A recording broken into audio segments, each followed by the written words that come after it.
All right. Welcome. I'm going to reconvene and open our meeting here and start with our land acknowledgement. We acknowledge that we gather at Santa Rosa Junior College on the territorial traditional land of the Pomo people in Santa Rosa and the Coast Miwok people in Petaluma, past and present, and honor with gratitude the land itself and the people who have stewarded it through the generations. Just to remind folks, the COVID executive order allowing electronic or virtual meetings expired on September 30th, 2021. But new state law AB 361 adopted by the legislature allows the board to continue to meet by teleconference so long as a declared state of emergency exists, and that as a result of the emergency is determined that meeting in person would present risks to the health or safety of attendees. In addition, the Sonoma County Public Health Officer has issued social distancing recommendations for public meetings. So to address this, the Board of Trustees, by a majority vote, can take action to meet via teleconference to avoid meeting in person and therefore reduce risks. And you will see this, the law requires that this action must be reconsidered every 30 days.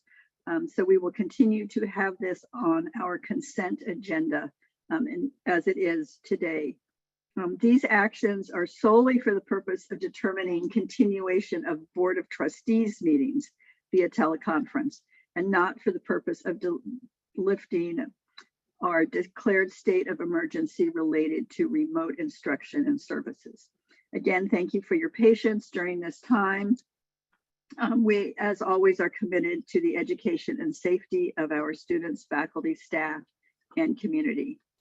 Public comment will be allowed at appropriate time. Trustees and Dr. Chong will be the only panelists for this meeting, and the chat function will not be available to attendees. Attendees who are scheduled to speak or wish to speak in public comment, please wait until you are allowed to by the host. Trustees, in order to make a comment, please use the raised hand function. I will then call on you, at which point you can unmute yourself. As always, the board requests that presenters keep all presentations to the following time limits: no more than 3 minutes for public comments, 5 minutes for monthly updates, and 8 minutes for board presentations, employee of the month, and special presentations. And voting at this meeting shall all be by roll call. Thank you. So going ahead and starting the meeting, to announce there were no reportable actions taken in closed session. So I will now move on to approval of the minutes for our April 12th meeting. I need a motion and a second, please. So moved. Second. Thank you. We'll now have a roll call vote to approve the minutes. Student Trustee Cole, Yes. Trustee Bañuelos, Aye. Trustee Fishman. Aye. Trustee Cundy, Aye. Trustee Lindley,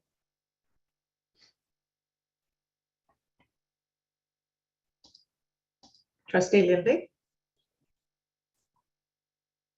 Can you, Aye. Trustee Martinez, Aye. Trustee Valdovinos, Aye. Trustee Battenfeld. aye. Thank you. All right, now moving on to employee of the month.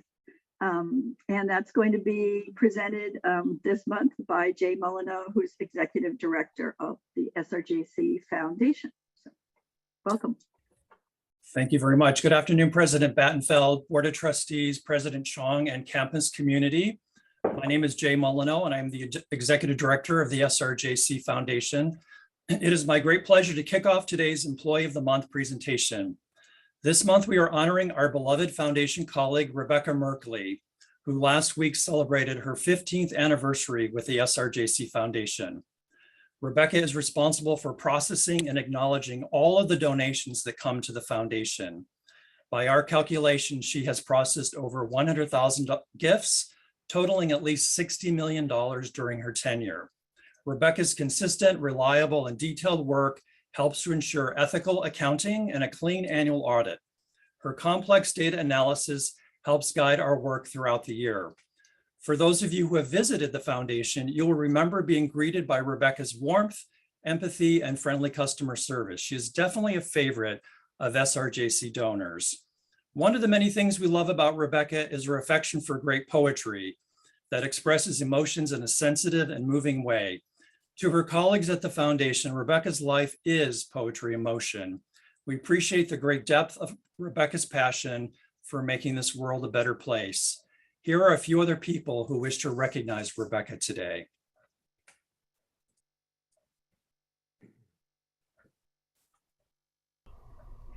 Congratulations, Rebecca, on being selected as the Employee of the Month for May 2022. We are so grateful for your heart, your compassion, your quick wit, your wisdom, and your support of our donors, students, your colleagues, and even our pets. You make our team shine. One love. I remember when we first hired you and how pleased we were to have you on board. And you made such a difference to your colleagues, to the college, to students, and to the SRJC Foundation donors. I just want to say how grateful I am to work with you. I know how much you care about the foundation, the junior college, our students, our donors, and you're so obsessively detail-oriented to make sure everyone is supported. This recognition is so well-deserved and way past due. Becca, I am so pleased that you have been nominated for this award. When I first met you, I thought you were the director of the foundation, and then I just found out you were the person that knew everything and could help everybody every minute of every day. And that certainly has been my experience with you. I love you dearly, and your commitment to this institution has been spectacular. I couldn't have lived here without you. Do not go away before I do. We're so proud of you for everything you do for the foundation, and you taught me how to be a good uncle by hanging out with me when I was little and being a good auntie. We love you, Becky. Yay, Becky. Yay. Becky. Thank you for all you do for our students, for our donors, for our team, for our animals, for our plants, and for our hearts. Thank you and congratulations. Congratulations, Rebecca, on your exciting award. It's well deserved and we're so happy for you. You're one of the greatest people to work with on this campus. You help make SRJC such a wonderful place. We appreciate you're always friendly, always knowledgeable, always so helpful with whether it's small problems, big problems, complex problems. You help us through so much and make such a positive impact on students, teachers, staff, and it's just such an honor to get to work with you, and we're so happy. Congrats on your big award. Congratulations, Rebecca. Your award is much deserved. When I first started at the SRJC, Rebecca was a huge help. She clearly is good at what she does, and she's more than happy to pass along that knowledge to others. Congratulations to the kingpin of the family. Oh, no. The queen pin. We love you, Becky. We're so proud of you. Yay, Becky. Congratulations, Becky. We love you and we're proud of you. Yeah. You are the rock of the foundation, just like Sarah said. And I don't know what I would have done without you all those years. You are just such a love and so good and nice to all the employees and all the donors that come in. What a well-deserved honor. I could not be happier for you. I mean, you trained me when I first started at the college, and we've shared a wonderful friendship ever since. And I look forward to celebrating with you soon. I'm just so happy for you. Yay. Yay, Aunt Becky. Woo-hoo. Congratulations. Yeah. Good job. Rebecca, we have some wonderful gift items for you. We have an official Employee of the Month certificate, a certificate for 2 tickets to a summer repertory theater production, a gift certificate to Culinary Cafe, a gift certificate to Monty's Restaurant, a donation in your name to Dogwood Animal Rescue, a book of poetry by Mary Oliver, and a bag of Lola's favorite dog treats. Thank you again for all that you do. Is there anything that you would like to say? Oh, yes. Oh, yes. Thank you for all that wonderful joy. I'm nervous and don't have the gift of gab, so I wrote a few things down. I'm honored to receive this recognition for my part in assisting our donors to help the JC and our students succeed. I love working at the JC and the people I work with, like all those people in that video, which also included my wonderful family, who I love and adore, and they're a big reason for my success also. I especially love my team at the foundation. It hasn't always been ideal, so I appreciate it even more. Working from home and learning to navigate everything remotely was a challenge, but somehow we all made it work, and I thank everyone at the JC who helped make it happen. Dealing with change is not one of my strong suits, so that was difficult, but I'm an introvert, so that part of working from home was not as much of a struggle for me. I appreciate my supervisors who trust me to be an independent worker and get my job done. Their encouragement and support is invaluable. So thank you, Sarah and Jay, and thanks also to Brianne and Adrian, and most recently Rudy, for being super teammates throughout everything and putting up with my quirks. And I have to include my ex-foundation friends too, who are still valiant JC employees, Shannon and Rachel, who were vital to my resilience, and Linda and now Whitney in accounting for all their cooperation and assistance throughout the year. And my dear ex-foundation friend, Karen, who was also in that video. She was a huge part of helping me as well. Like a lot of you, these strange and daunting times have made me anxious and worried, but I'm grateful for my JC family in this award. Every one of us deserves to be Employee of the Month and have nice things said about them. I recommend it. Thank you very much.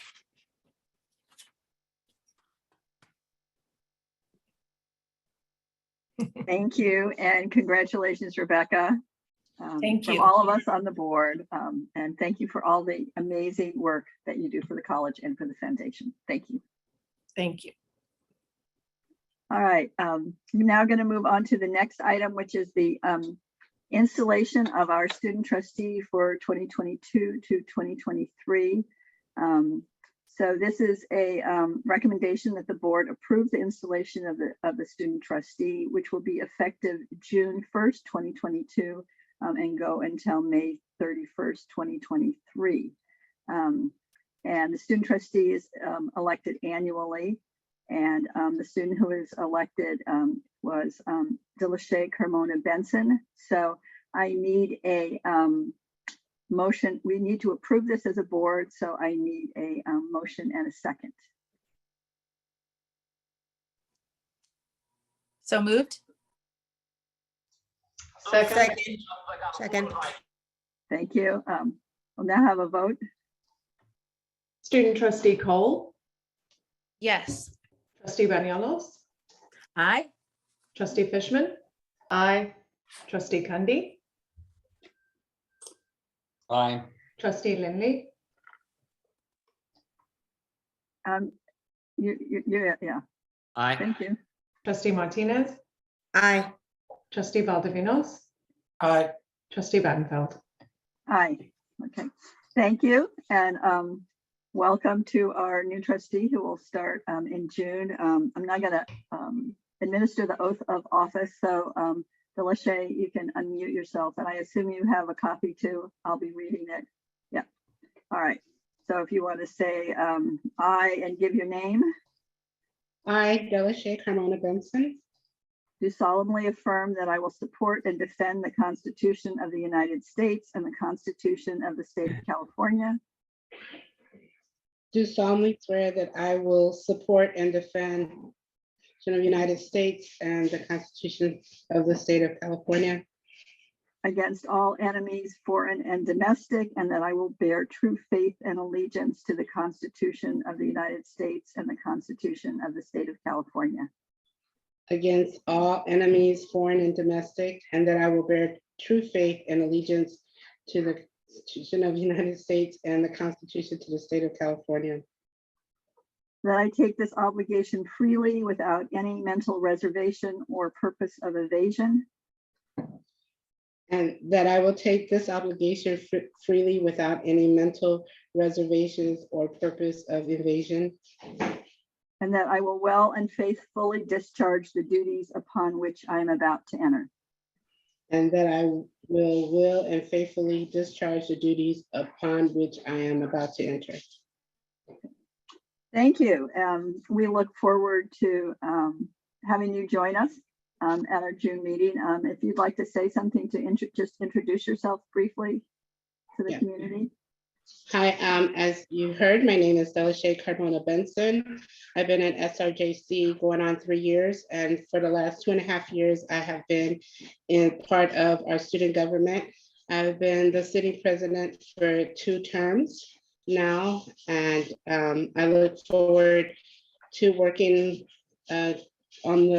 being the voice of the students on the board, and yeah, changes are coming. Thank you. All right, we will now move on to public comment. And just to remind people, there was an opportunity to submit comments electronically or by submission by phone. If you want to make a public comment here during open session, you can request to speak. You could raise your hand and then speak when I call on you. You can also use the *9 to raise your hand using your phone. Please remember to give your full name for the minutes when you speak, and a reminder that we ask you to keep your comments to no more than 3 minutes. And I understand that we have a couple of phone messages that were sent in. So I'm going to go ahead and have those played first.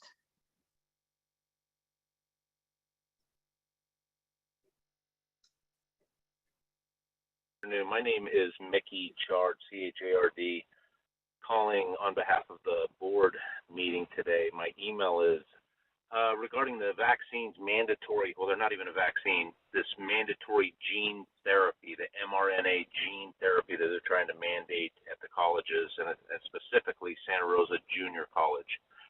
Obviously, there is no research for any of this at this point. If you look at the VAERS website, it's the adverse reaction website for the federal government. There's over 30,000 deaths reported. They estimate this website to be less than 10% reporting. There are over 30,000 deaths and over 1.2 million adverse reactions, hundreds of thousands of them being incredibly serious. So I'm really having a hard time understanding why you would want to inject this experiment into children. Children, I mean teenagers, 18, 19, 20 years old, that have little to no risk from this coronavirus, as they call it, COVID, SARS. Absolutely absurd. I'm 51 years old, and my risk from this is 0.1% of dying from this. And you want to inject children for this? I am absolutely 100% against this. I have done a ton of research, and I can tell you Attorney Tom Renz is going to be one of my next emails. I don't even have kids going there yet, but I am not going to allow this genocide to continue. This is absolutely unacceptable. I'm getting you on notice right now with Attorney Tom Renz. If you don't know who Tom Renz is, he is the attorney handling all the military cases right now. He's already been on record with Senator Ron Johnson displaying all of the adverse reactions and deaths and everything else going on in the military. Hypertension alone is up 2,100%. There are independent studies that have just gotten done, peer-reviewed studies, that myocarditis, your chances of getting it are up 25% if you take that shot. The heart attacks across the country, over 700, almost 800 athletes around the world have died this year from cardiac arrest. What is going on? This makes zero sense, absolutely unacceptable, and there are a lot of serious action. You're talking multi-billion-dollar class action lawsuits. You are not going to force these injections into our children. Thank you. Have a nice day. Good afternoon. I would appreciate it if you would please remove the COVID vaccine for attendance. This should not be a requirement to attend school. Thank you for your time and attention. All right. So we've got, those are the recordings we've received, and I think we're going to then have Sarah read the emails that we've had in advance. Thank you, President Banfeld. We have a few. The first comment: it may be useful before the board decides upon the administration's motion to lift the state of emergency to consider its track record during that state, which extends over the fall of 2021 and the spring of 2022. In fall, the employee notification of potential workplace exposure to COVID-19 noted somewhere between 40 and 50 individual cases. Toward the end of the semester, it doesn't specify the exact number when it's plural. In the spring of 2022, it specifies exactly 246 so far, and we still have 2 weeks to go. That's an increase of about 500%. Is it rational to conclude that given the ineffectiveness of the measures taken, better results could be obtained by mandating greater on-site contact? That is, by mandating greater on-site contact, do we expect to see less than another 500% increase in cases or more? One ought not to underestimate the gravity of this question. What happens at the JC, in this case especially, has serious consequences for the county. These exposures don't stop on campus, and the CDC has recently noted that fatalities have risen even among the vaccinated elderly. Just how many grandmothers is it all right to kill? It would be responsible to its due diligence for the board to lift the state of emergency and at least not delay its decision until there has been a full evidence-based public debate. And that was from who? That is from Marco Giordano. Okay, thank you. And this is from Michelle. I am a graduate of the SRJC and a parent of 5 children living in Sonoma County. I strongly oppose the COVID-19 vaccination requirement for teachers, students, and volunteers to attend classes on campus. Even if vaccinated, one can still get COVID and spread it. Colleges should encourage critical thinking skills and let adults decide for themselves what is best. The COVID-19 vaccine should not be mandatory. This is from Pamela Geis. Please do not open the campus to in-person learning. It is not safe, especially for the mature faculty and staff. The next one is from Andrew Ramos. As a student of the SRJC, I am writing to argue against the continuation of the SRJC vaccine requirement for students and staff, as well as required bi-weekly testing for individuals with an exemption. The fourth value that the SRJC claims to uphold on its website is diversity and providing equal access for all students.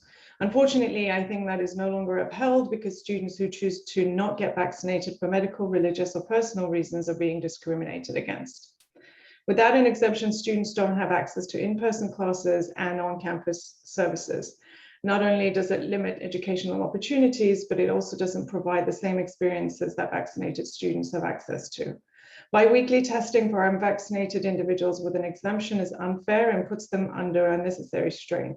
Not only do the tests cost money, but they also take up time and require extra driving to the campus. The tests aren't 100% accurate, and the testing puts students under more financial and mental stress. This semester, I have found it very stressful and frustrating trying to keep up with my testing so that I could attend my mandatory in-person class meetings.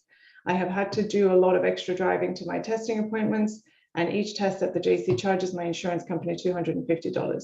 I believe that someone who chooses to not get vaccinated for medical, religious, or personal reasons should have equal access to education and services at the JC. And the last one is from Michelle Ramos. Why is the SRJC requiring proof of full vaccination from all students, employees, and volunteers who are coming to campus for any reason? Who is personally responsible for what happens to students and staff who take medical advice from the SRJC and receive medical treatment, i.e. COVID tests and COVID vaccinations at the SRJC and or because of the SRJC? Is the SRJC board responsible? Is the SRJC administration responsible? Vaccine manufacturers aren't responsible or liable because of the National Childhood Vaccine Injury Act of 1986. Provides that no vaccine manufacturer shall be liable in a civil action for damages arising from a vaccine-related injury or death, one, resulting from unavoidable side effects, or two, solely due to the manufacturer's failure to provide direct warnings. COVID vaccines, COVID testings, and masking are all under emergency use authorization. Suggested solutions: offer online and in-person option for all SRJC classes, rescind the state of emergency at the SRJC, testing, masking, and vaccinations should be optional for students, staff, volunteers, etc. In conclusion, medical decisions should not be mandated, should not be one size fits all, and should not be forced. Please stand for health freedom because all medical decisions are personal and individual. As an SRJC alumni, parent of a current SRJC student, and a parent of an incoming SRJC student, please rescind the state of emergency at SRJC. Please remove the masking, testing, and vaccine requirements. Those are all the messages we have received. Thank you. Thank you very much for reading those. I appreciate that. All right, I have four people who, looks like four people who are attending who wish to speak, who haven't already spoken in public comment. And starting with Mr. Vonderpoorten, and then just so that you're ready, the next person, I don't have their name, but it's a phone number, 707, starting with 707-291. So Mr. Vonderpoorten. Thank you. Is the audio working? Yes. All right. Good afternoon, everyone. I'm Mike Vonderpoorten, Santa Rosa resident. The board will be receiving mission, vision, and values coming to you from a committee in the near future. Look for some strong truth and honesty statements. Take a look at the current vision, mission, and values. Truth is not there. Honesty is there only as related to diversity. Integrity, that relates to being honest and having high moral principles. That's there in the current version only for academics and for diversity. Do truth and honesty matter? I believe it does. In court, we don't just have truth, we have the whole truth and nothing but the truth. It goes beyond. We've seen how what this board hears and what it decides have been shaped and determined by the current mission, vision, and values. Let's say someone proposes that we paint the walls of the board's meeting room pink. The truth might be that the speaker believes this is a good idea and will result in better decision-making. But we need more. We need honesty. We need real data on decision-making in rooms of various colors. But even more, we need more honesty. We need to know where the proposal came from. If that came from the League of Women Voters, would that matter? If it came from the American Psychological Association, would it matter? If it came from the Native Sons of the Golden West, would it matter? The concept truth, liberty, and toleration matters in Sebastopol. Even those sound like really good ideas. Where it comes from matters. If it came from the Native Sons of the Golden West, would it matter? Or the Society for California Pioneers? What about if it came from the Daughters of the Confederacy? There's an issue regarding the Daughters of the Confederacy honoring the person who created the California state seal. But what are those commemorations being done because of his accomplishments with the seal, or because of his accomplishments or negative accomplishments related to the Confederacy? Or if the idea came from the Ku Klux Klan? Would it matter? Wouldn't you really like to know? I would think so. Where things come from and the whole truth and honesty matter. So we need truth and honesty in all SRJC actions. So look for strong truth and honesty statements in the proposed new mission, vision, and values. SRJC can and will do better. Thank you. Thank you. All right, next I just have there's a phone number. So if you could introduce yourself, say your full name before your comments, please. Hi, excuse me. Yes, my name is Chris Turner. I'm calling as a parent of high schoolers, a lifetime resident of Sonoma County, a previous student of SRJC, and a homeowner taxpayer of this county. I am, in addition to the comments that were already given with letters and with comment, I would like to add that I am urging you also to end the proclamation of an emergency, which has been arbitrarily made and has not been actually qualified, but to limit the emergency related activity from this board, instead of being an enforcement of medical interventions, to be making only a recommendation. That is the safest choice for you all to make when you consider that the Santa Rosa Junior College District's best interest is to stop requiring unapproved medical interventions. These are not approved by the FDA. That's one of the problems. The testing, the masks, and the so-called vaccines are not available. No, none of them are available as approved. They are all emergency use authorized. This has been explained to this board for the entire school year. I have called and I have heard many other people call and inform you of this. I am not sure why you're not looking this up, but practicing medicine without a license is a very serious offense, and mandating medical interventions on anyone, including those who have yet to even reproduce, you are dealing with young people's bodies here who have no real risk to the opposite choice, which would be maybe to abstain from taking an emergency use authorized, otherwise known as experimental medical intervention or injection. Think about this. When in your lifetime would you think it's okay for a school to demand someone be injected with something experimental that has not been fully tested, and to do that as a requirement, otherwise denying the student their opportunity for education? This is not equity. This is not diversity. This is not fair. It's actually coercion, which subjects those enforcing it to a rule of civil liability. It's a violation of law, the Constitution of the US and the Constitution of California, which you all have taken an oath to uphold, as we just witnessed Ms. Benson. Welcome. She took that today. Do you take that seriously?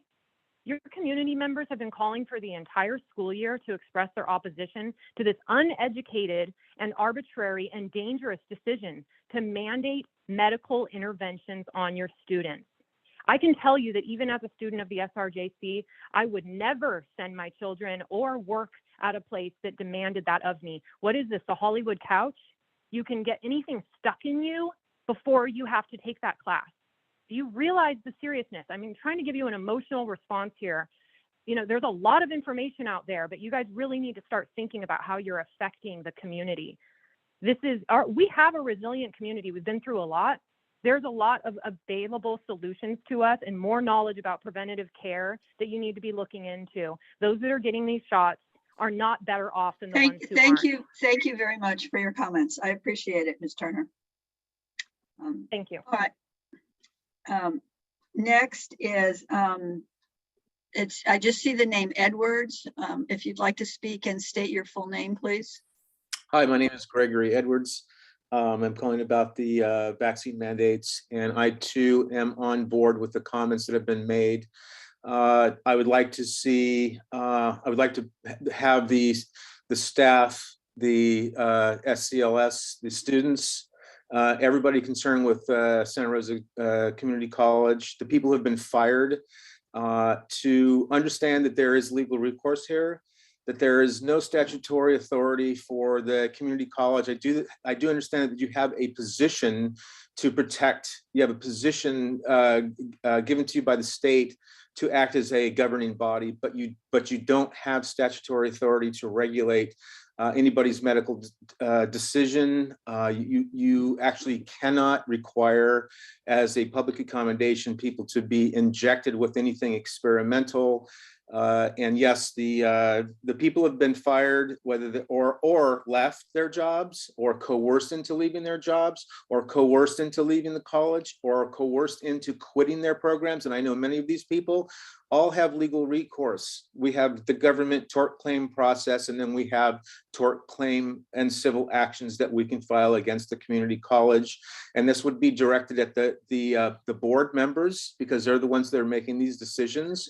So I recommend that all of you that have lost your jobs and lost your schooling and lost your rights and lost your freedom because the decisions that this community college, this district is making, because it is this district, it's not the state, it's not the county, it is this district, that you have legal recourse against this district. And I recommend that you go immediately speak to an attorney, immediately speak to civil rights attorneys, of which there are a number of in Sonoma County, that will take these claims. These are tort claims. You've been damaged by these. You've lost your jobs. You've lost your pensions. You've lost your benefits. And so please take recourse. As far as Santa Rosa Community College, it's time for you to make the right decision and end these mandates. The mandates do not have any force of law, and you cannot uphold these. And if you do, you are civilly liable. You are not protecting anybody with an experimental mRNA. Just because not everybody has been damaged that you can see does not mean there are not damages. So please end this now while you have the chance to do it. Thank you. Thank you. All right, next, I have 3 more people for public comment. Next is Andrea Cortarola, if I pronounced your name right, I hope. Yes, you did. Thank you. Let's see. Hi, my name is Andrea, and I'd like to comment on the vaccine requirement issued for students and faculty to attend on-campus classes. To receive the vaccine is a medical choice we are all entitled to have over our own body. So it's kind of like my body, my choice. I'm trying to really understand the SRJC's purpose in mandating a vaccine or a needle into my body that I get to choose yes or no over. That's a choice. And I'm trying to understand where the SRJC is coming from, honestly. I'm also a former SRJC student and have lived in Sonoma County most of my life. The vaccine protects the individual from possibly being hospitalized, or worse, it does not prevent transmission of the virus. I repeat, it does not prevent transmission of the virus. So I would like to ask you, how many of you know someone that has had COVID and the vaccine plus the booster or boosters? I know of at least 30 or more friends that have had COVID, even though they were vaccinated and boosted, and they were all okay and fine. Again, a choice. I also know a handful of friends that have had serious side effects from the vaccine. I have a friend that had to do CPR on her 16-year-old daughter that lives in Sonoma County because 24 hours after the first dose of the Pfizer vaccine, she found her daughter unresponsive in her bedroom. Her daughter is very healthy. Keep that in mind. Healthy girl. Once her daughter started to breathe and was responsive, she went into grand mal seizures. The paramedics arrived and told my friend that if she wasn't home to do CPR on her daughter, she would have died. They also told her that she was the 6th call they've received in response to teenagers having similar side effects from the vaccine. And that is a truthful story. So I'm trying to understand the mandate for the vaccine. So now I ask, is the SRJC going to take on the liability for forcing a vaccine that does not prevent transmission of the virus, or for those that may suffer side effects? Is the SRJC going to do that? Because if it's a mandate for students to get education, that the SRJC is very well known for a wonderful education. The professors are great, but yet we're going to mandate something and force our students and faculty to do something they're not comfortable with. At this point, if nobody's gotten the vaccine, they're not going to get it. So we have to move on. We have to move on. COVID's with us to stay, and we all know this. So at this point, for those that haven't received the vaccine, respect that choice. I ask you respectfully to respect people's choices. That's all we want. And students and faculty, everybody has a choice. Thank you very much. I appreciate your comments. Your time is up, so I want to be able to call on the next person. All right, next, I have two more people, V, and then Delachey, Carmona Benson. Hello, my name's Anthony Caprelli. I'm an old student there. I want to say a couple of things, and it's really quick, but the first thing I'm going to address is the assumption of risk. This is a legal concept. When you walk out the door, you assume a risk, right? So let's look at the logic of being vaccinated, and I'm not going to call it a vaccine. Only the Johnson & Johnson is a real vaccine. The rest of them are new technologies, experimental technologies. By the way, I've already read you guys the Nuremberg Code, and that stuff will be coming down the road. It's not going to happen today. Might be 10 years, might be 20 years. I don't know. I don't even want to go down that rabbit hole. But the point I'm trying to make is, if it works, what does it matter? The people that don't have it are assuming the risk. You're not putting other people in danger if it's proven and it works, right? It's like, if I don't take a jab, I'll die, right? I'm not putting others at risk because you guys are safe. You have the jab. Now, enough of that. I got pretty much 2 minutes left. I want to read to you really quick, because I like to read you guys some legal stuff. United States Supreme Court, 1934 decision, Home Building and Loan Association versus Bladsdell. And here it goes. Emergency does not create power. Emergency does not increase granted power or remove, diminish the restrictions imposed upon power granted or reserved. The Constitution was adopted in a period of grave emergency. It grants a power to the federal government, and its limitation of power of the states were determined in light of emergency, and they are not altered by emergency. What power was thus granted and what limitations were thus imposed are questions which have always been and always will be the subject of close examination under our constitutional system. I got a minute left, so I'm going to tell you a quick story. A fraternity brother and I went to Amsterdam. We went to the Anne Frank house, and this is very, very, very pertinent to today's issues. I really think this stems from Operation Paperclip and what have you. Today's issues. I mean, if you go down history and go down the rabbit trail, there's probably something there. Anyhow, I'm not going to get too far into that. But Anne Frank house, we were asked if Nazis should be able to parade about, and my fraternity brother both said no, because we were ashamed and said, oh, well, actually, we do believe they should. They have the right, right? We are in America. You have freedoms, whether you agree with it or not. We have freedoms. So I'm gonna be short, but the point is we were shamed into our beliefs, and that's what this masking, which don't work, by the way. There's a lot of data on that. I'll stop because my time's up. Thank you. Thank you. All right, I have two more people, and then I'm going to close public comment. Delachey and then Ann Donegan. Delachey. Hello. Yes. Okay. My name is Delachey Carmona Benson, and I am also the president of our Black Student Union. On April 28th, the SGA had a day of activism for which BSU was a part of, and we read out our demands that we have. And I just want to point out a few of them that are very, very important to BSU. Number 13 is that we demand an end of the semester faculty evaluation survey sent to all students with a racial equity lens that will be made available to everyone, all of the public, to be answered anonymously. In addition to any questions that are on there, we like questions of, has the professor made any microaggressions towards you on account of your race or gender or language? And also, do you think this professor fits into the vision that we want for SRJC? That is very important to us, so that you, the board, the administration, everyone realizes how students are being taught and how we feel about our certain situations, a lot of students don't speak up because they're scared to say things. And this gives them a way to, without feeling like they're going to be held responsible about anything. Also, we also demand that the names stay off of the scholarship so that Black students have a fair and equal chance to receive them. The percentage of Black students have gone up since the names have been taken off of scholarships, and we are strongly for keeping the names off of those scholarships.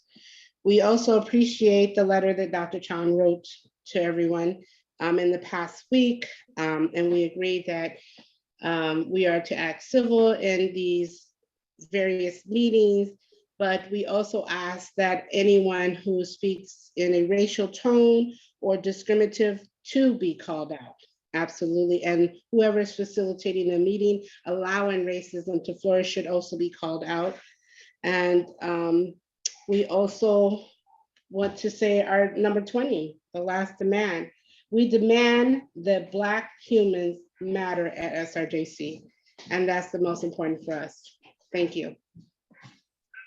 Thank you. All right, our last public comment is Ann Donegan.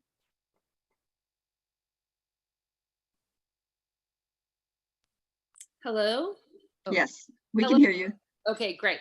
I just want to say that I got my booster shot today at SRJC, and it was a wonderful experience. I want to thank everybody at Student Health Services. They were knowledgeable, they were respectful. It was a great service to provide to the faculty, students, and staff, and I can't express my thanks enough. I also want to thank the board of SRJC for supporting science and reason here. We are an institution of higher learning, and that needs to matter. Thank you also to President Chong for his letter calling for civility across campus. We can and should have rich dialogue where we will disagree, but such disagreements need to be civil. When we shout and call people names, dialogue shut down and real progress will not be made. Finally, I want to say this is Julie Thompson's last meeting. Thank you, Julie, for your great leadership at the Senate and across the college. You care so much about the rights of faculty, and I've been so impressed with how you know the importance of great teaching.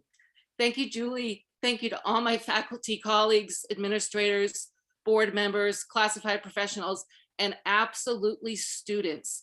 We all make SRJC great. Thank you. All right, that's is the end of public comment. I'm now going to move on to monthly updates and starting with a foundation report from Trustee Fishman. Hi, I was wondering before I start whether we can change the screen back. Did it change on me? I can't see you all. Oh, there we go. Oh, there we go. Thank you. Thank you. I'd like to see the other board members. Wow. Well, Rebecca, who was Employee of the Month, she has been busy this year. Through the end of March, the foundation secured $7.8 million in contributed revenue. This is $12 million better than $2 million better than last year at the same time. We have raised $1.9 million for programs and over $750,000 for scholarships. And remember, she processes all those. We recently secured a $500,000 matching grant to help build our new endowment to subsidize rents in the new student housing building that will be open in the fall of 2023. We will begin hard hat tours of the new building this fall to encourage additional donors. Schoen Farm is celebrating its 50th anniversary, and the SRJC Foundation Ag Trust is hosting a fundraising event this Saturday, May 14th. Guests will walk the farm to learn about the diverse programming in ag and natural resources and see the exciting physical changes that have recently occurred thanks to Measure H, which means thanks to everybody. The annual President's Address to the community is less than a month away, and the luncheon will take place on Monday, June 6th. Tickets and tables are available for purchase, and we encourage you to visit foundation.santarosa.edu to learn more. We're very excited to bring our community of supporters together again in person. Thank you. Thank you. All right, college president report, Dr. Chong. Me unmute and just want to give you some updates. Our Vice President of Academic Affairs, we've received over 40 applications. I believe we've interviewed about approximately 10 applicants. The committee will forward to the college 2 to 4 finalists to interview and to come for forums that will occur next week. We're right on schedule to complete this search by the end of May. I also want to report that we've been busily doing faculty hires, and I think I've interviewed and hired offered close to 20 of the 36 full-time faculty positions. I'm pleased to report that we have many talented and diverse candidates who will be joining us in the fall. Really want to appreciate all the faculty and administrators and staff and students who are on hiring committees. It's a lot of work, but it's well worth it. On the advocacy end, we continue to advocate for additional funding, state funding for our student housing project.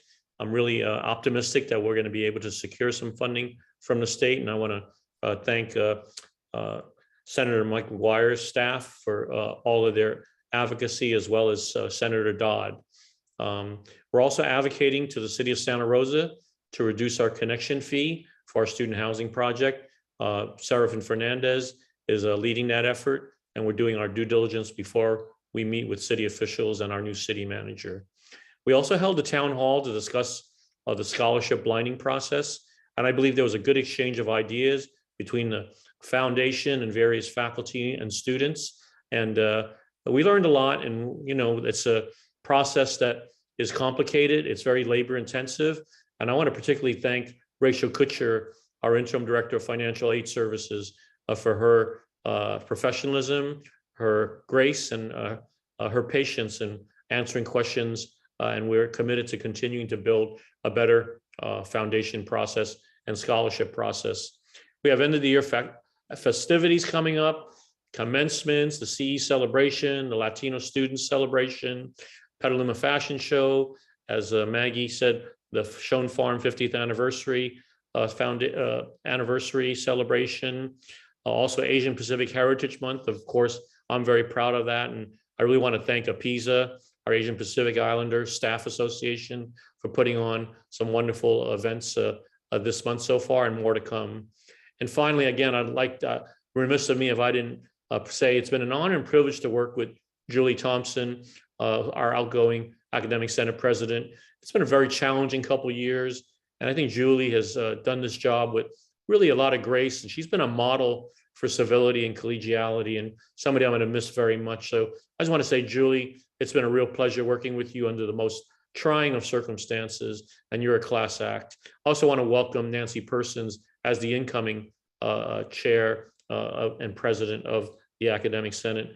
I'm looking forward to working with Delashay Carmona Benson, and also want to thank Ms. Cole for sitting in and doing an admirable job during this time. I've been in touch with her, and she's going to go places, and I really look forward to keeping in touch with her. So with that, that concludes my report. Thank you. Next, we have a bond update with Serafin Fernandez. Serafin.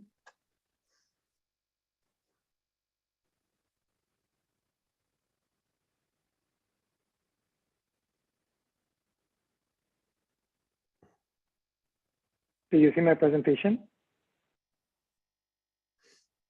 There it is. Okay. Good afternoon, President Battenfeld, Board of Trustees, President Chong, and esteemed SRJC community. And congratulations to our new student trustee, Delashay Carmona Benson. At the Petaluma campus, the construction center design has been submitted to the Division of State Architects, DSA, for review and approval.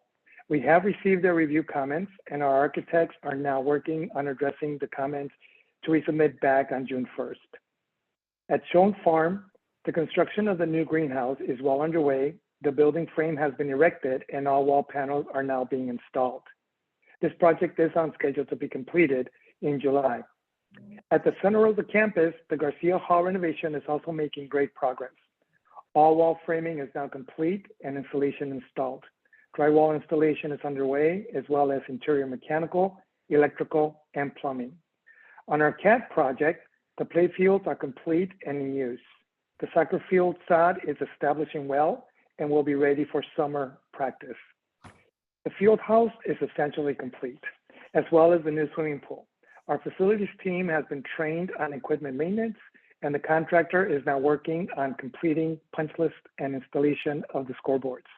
A ribbon cutting ceremony for the entire project and a pool dedication is scheduled for June 23rd. We invite all of you and hope to see you all there. The Towser Gym renovation design has been submitted to DSA for review and approval. The Lonely Center for STEM Education is making great progress. All concrete decks have been poured and the fireproofing is now being sprayed on the structural steel. At the new foundation office building, framing of the building is now complete and installation of interior mechanical, electrical, and plumbing is underway. The student housing project, the first floor framing is complete and the second floor deck is installed. Concrete on the second floor deck was poured last week, and now they will begin to frame the second floor.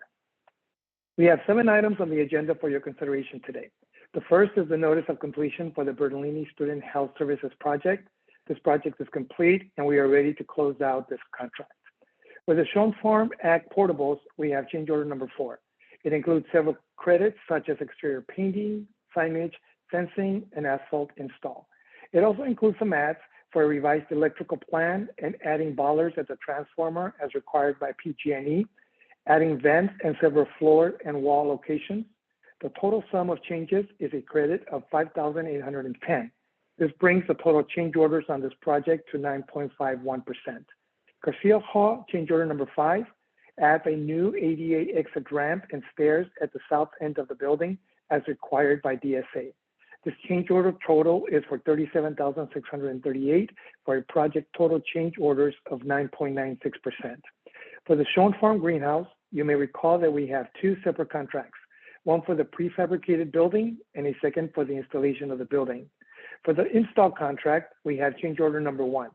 It includes added costs for new downspouts, the extension of a gas pipe, asphalt cutting and patching, a new propane tank slab, a scheduled adjustment, an added riser, and for an electric panel relocation. The total cost is $14,304 for a total project change orders of 2.05%.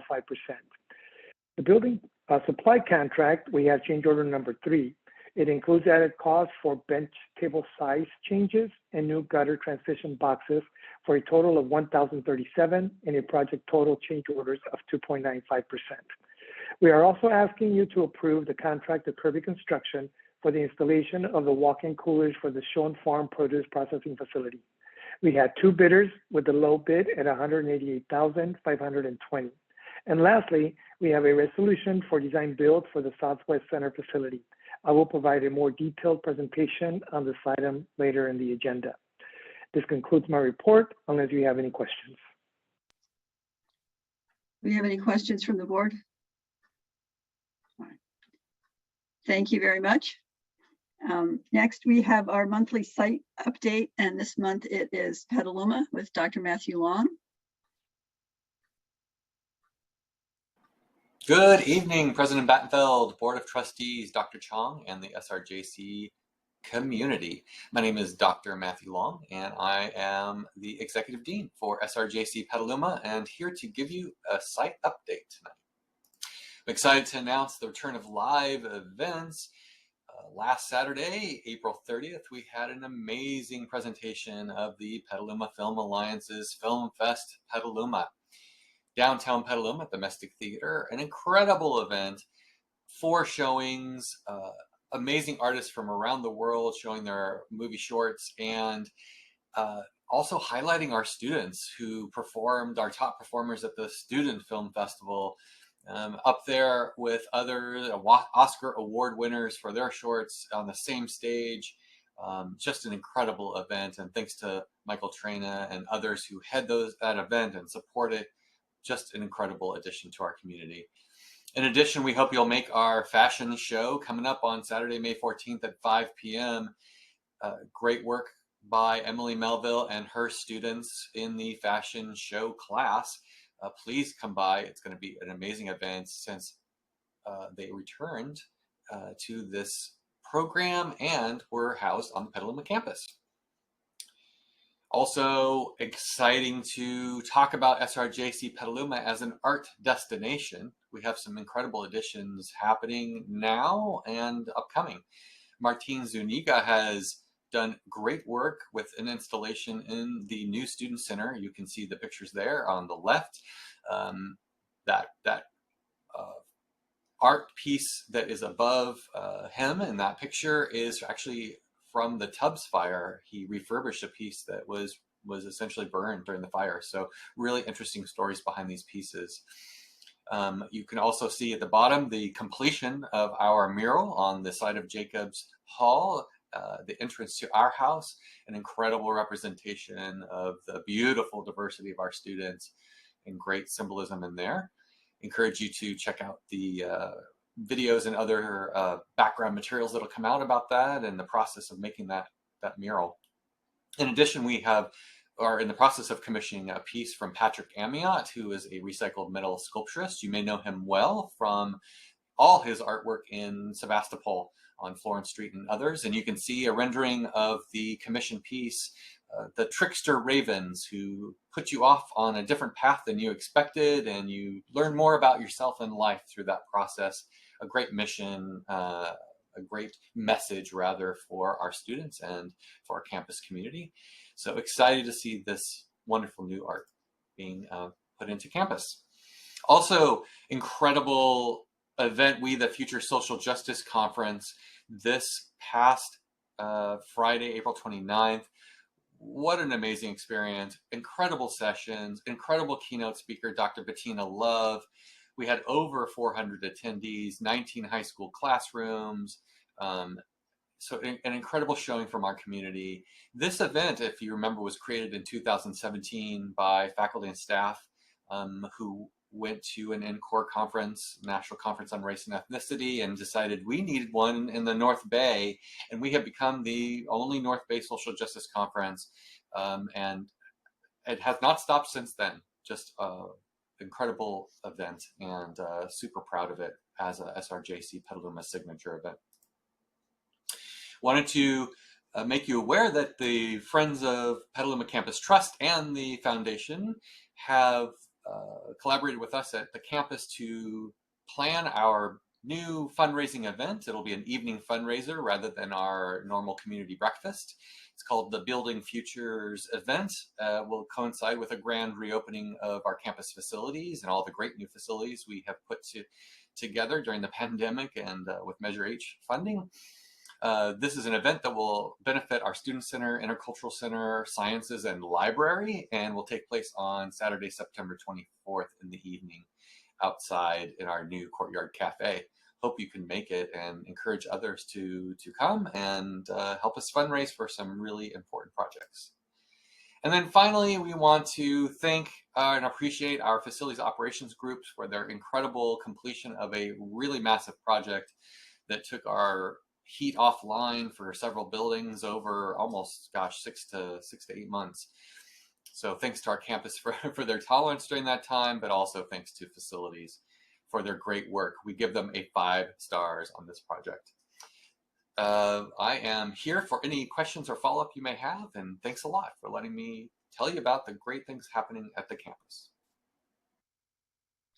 Thank you. Do we have any board member questions, comments?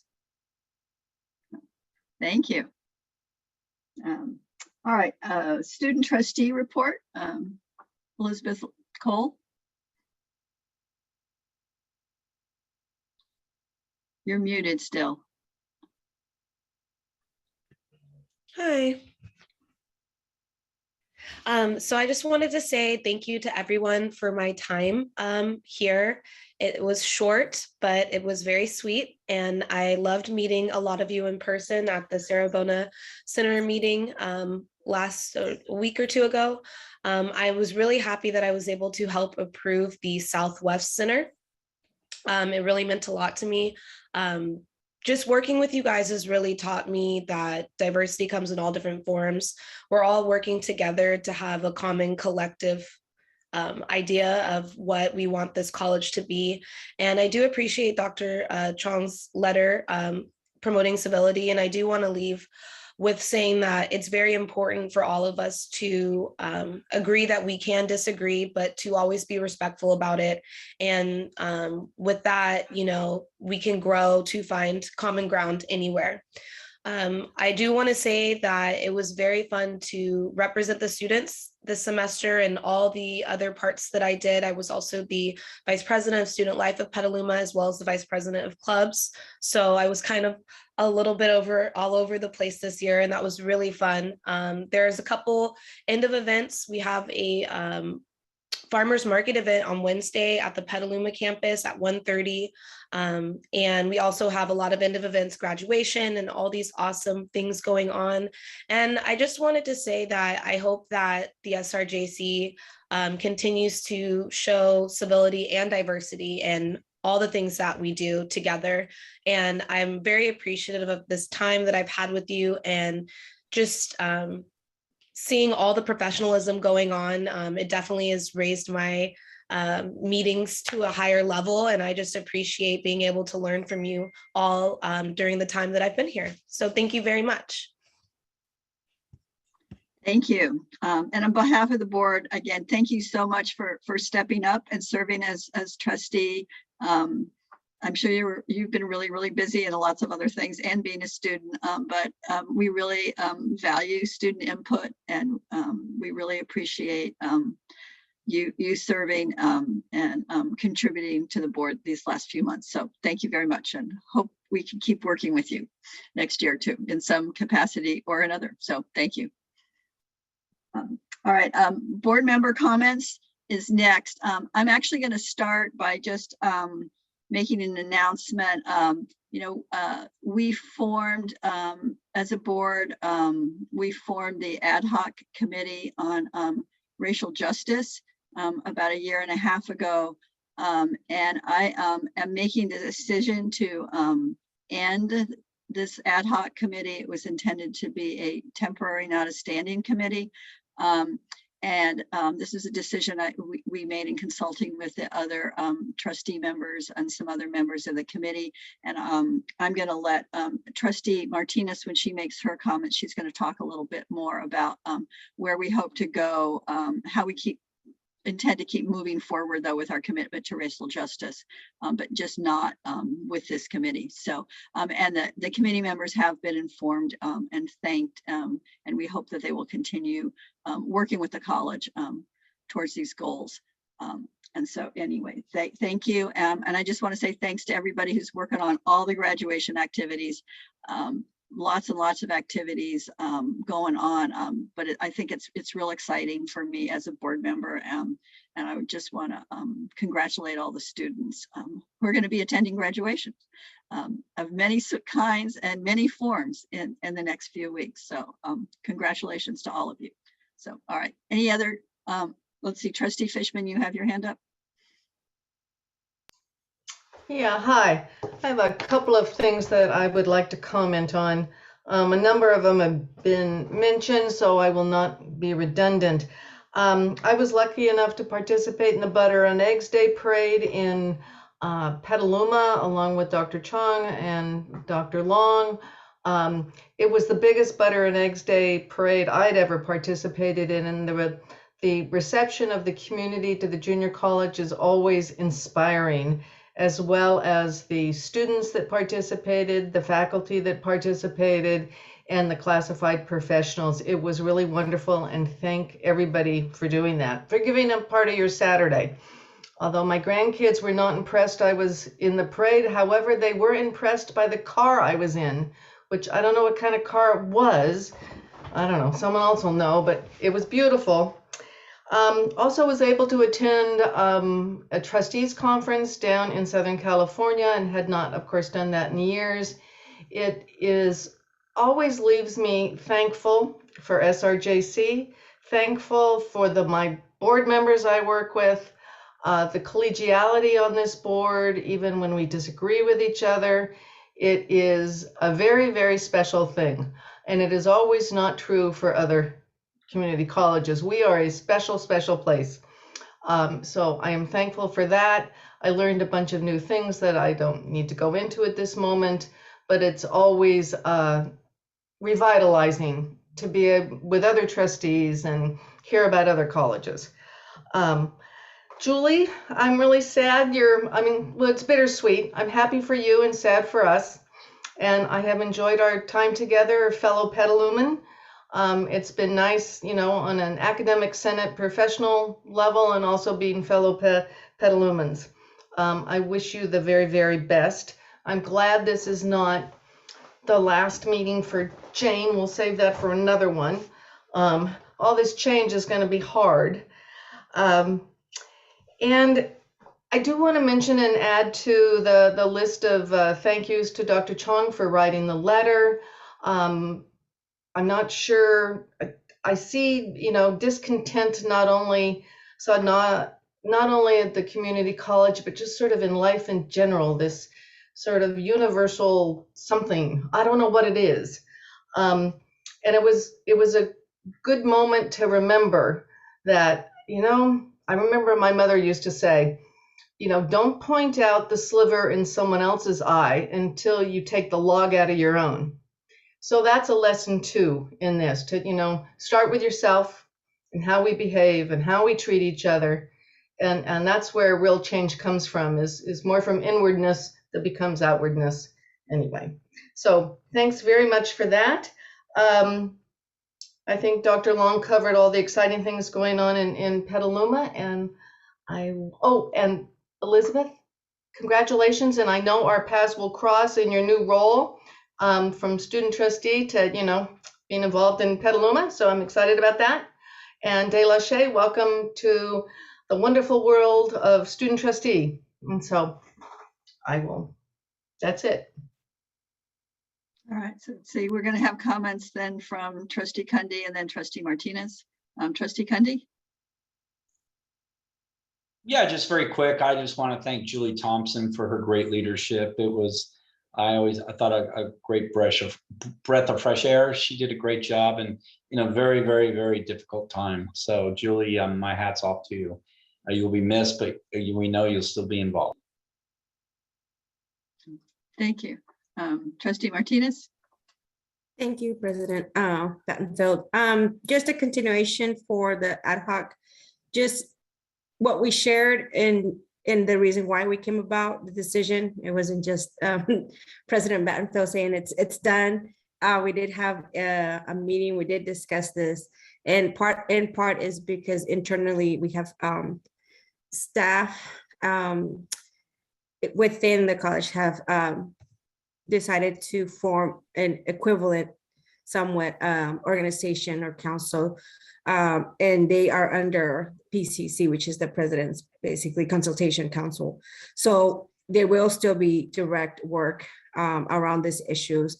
The president of the board is still part of the PCC. So all of this information will still be going through and coming to the board. So it's not that we just ended it and that's it. We actually did go back and forth regarding this matter, and we did not want to not double the work for us, but double the work for both classified staff, the JC community, and our community in Sonoma County. So we will have also members from the current ad hoc join, those who are interested, join the internal Council for Racial Equity and Justice. I know they have the same name. And so we will continue to be working on this issue. So it's not something that we're just dropping and not continuing, but at the same time, it's just a reminder that through the ad hoc, that was the initial actual intent, that we internally are able to have it, so that it's not just something on the side that any board could change at any moment. Now it's actually part and integrated into sort of conversations that the president will have to have with the community, both internal and external. So just wanted to add to that. And thank you to all those who were part of this committee, because it was a lot of work. And I know, and I thank those who are going to be part of the internal committee, because that is a lot of work, and Frank will have a great time, just like our president, Battenfield. And I just hope and look forward to being able to support those efforts as the board. Okay, thank you. Any other board comments? All right, okay, thank you. So we're going to now move on to reports, starting with Academic Senate. Julie Thompson. Thank you. Thanks. Those of you who know me know that I'm a little bit of a crier, so I hope that I can hold it together today. Board President Battenfeld, trustees, President Chong, and members of the college community. First, I'd like to thank everyone for their kind words as this chapter of my professional life comes to a close. When I started in my role as Senate President, I sketched out a timeline for the various projects that I hoped to move through the Senate. Much of that work has been completed, much is still in progress, and much we didn't get to. Some of the most important work that the Senate engaged with over the past 2 years included projects that when I ran for Senate President in the spring of 2019, none of us could have foreseen, but that the historical moment unequivocally showed us to be urgent. Among them, DEIA professional learning, an ethnic studies program, communities of practice that nurtured and strengthened the cultural competency of faculty members, classified professionals, and administrators, a faculty hiring policy that clearly and strongly emphasized that cultural competency and a diverse faculty are just as essential as discipline expertise. In addition, the Senate is nearing completion on the faculty hiring procedure. It is worth noting that the Senate accomplished all of this work via remote meetings during 2 years when the Senate's open forum often extended from the traditional in-person norm of 0 to 5 minutes to, on at least one occasion, almost 40 minutes. The Senate met the challenges of the past 2 years, worked hard and long, and persisted when things got rough. The members of the executive committee, both this year and last, deserve my thanks. The role of president would have been impossible without the executive committee, and the work would have been a lot less joyous. Guided pathways. The work groups gave reports at the May 4th Senate meeting, and we'll be hearing from more of the work groups on May 18th, our last meeting. They're doing really extraordinary collaborative creative work, all of it focused on improving the student experience and demystifying college processes so that students can focus more of their energy on learning and less of it on arcane and complex systems that higher ed has built up over the decades and that some of our students experience as obstacles. I appreciate all of the people who have contributed to discussions, decision-making, and projects to get us to this point. And I'd also like to note that Vice President Kate Jolly, Matthew Long, Maria Banashavitz, and Stephanie Dirks have done a lot of work behind the scenes to assist us in this work. So thank you to all of them. On May 28th, I will be passing the torch to Nancy Persons. And at the risk of being a little bit hokey, I would say that torch is an apt metaphor. The work of the Senate is about teaching and learning, which are about light on a path.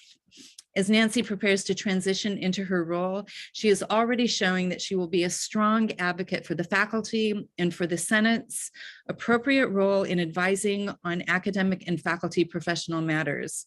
The faculty will be in good hands with Nancy in this leadership role. Serving as Senate President also made possible new friendships, and old friendships grew deeper. I am grateful.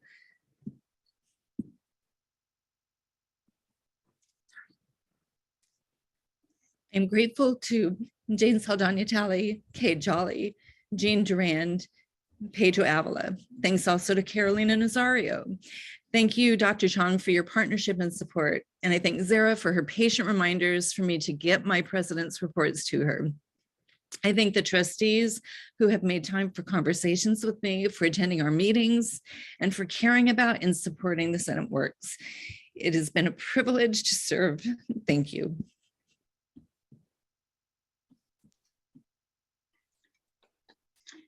Thank you very, very much, Julie. We really appreciate all you've done for us and your support of the board and our policies and our students. Thank you so much.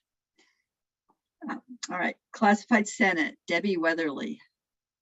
Hi, good afternoon, President Battenfield, Board of Trustees, Dr. Chong, and our colleagues.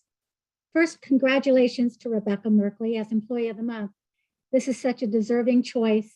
I have the privilege of working with her on an ongoing basis and appreciate her expertise, but also her calm demeanor. Congratulations to her. Also, I'd like to congratulate Delachey as our new student trustee, representing the voice of all students.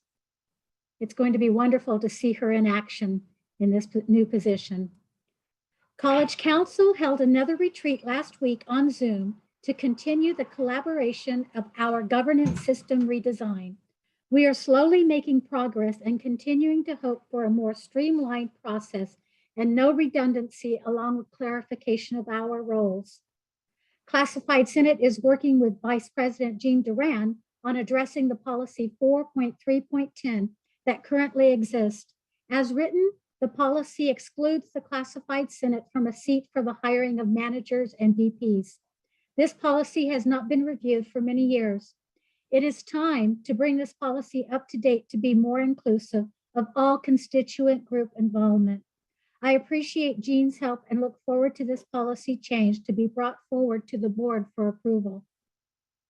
This week, the Selection Hiring Committee began the intense interviewing process for our new Vice President of Academic Affairs, with 2 full days dedicated to this endeavor.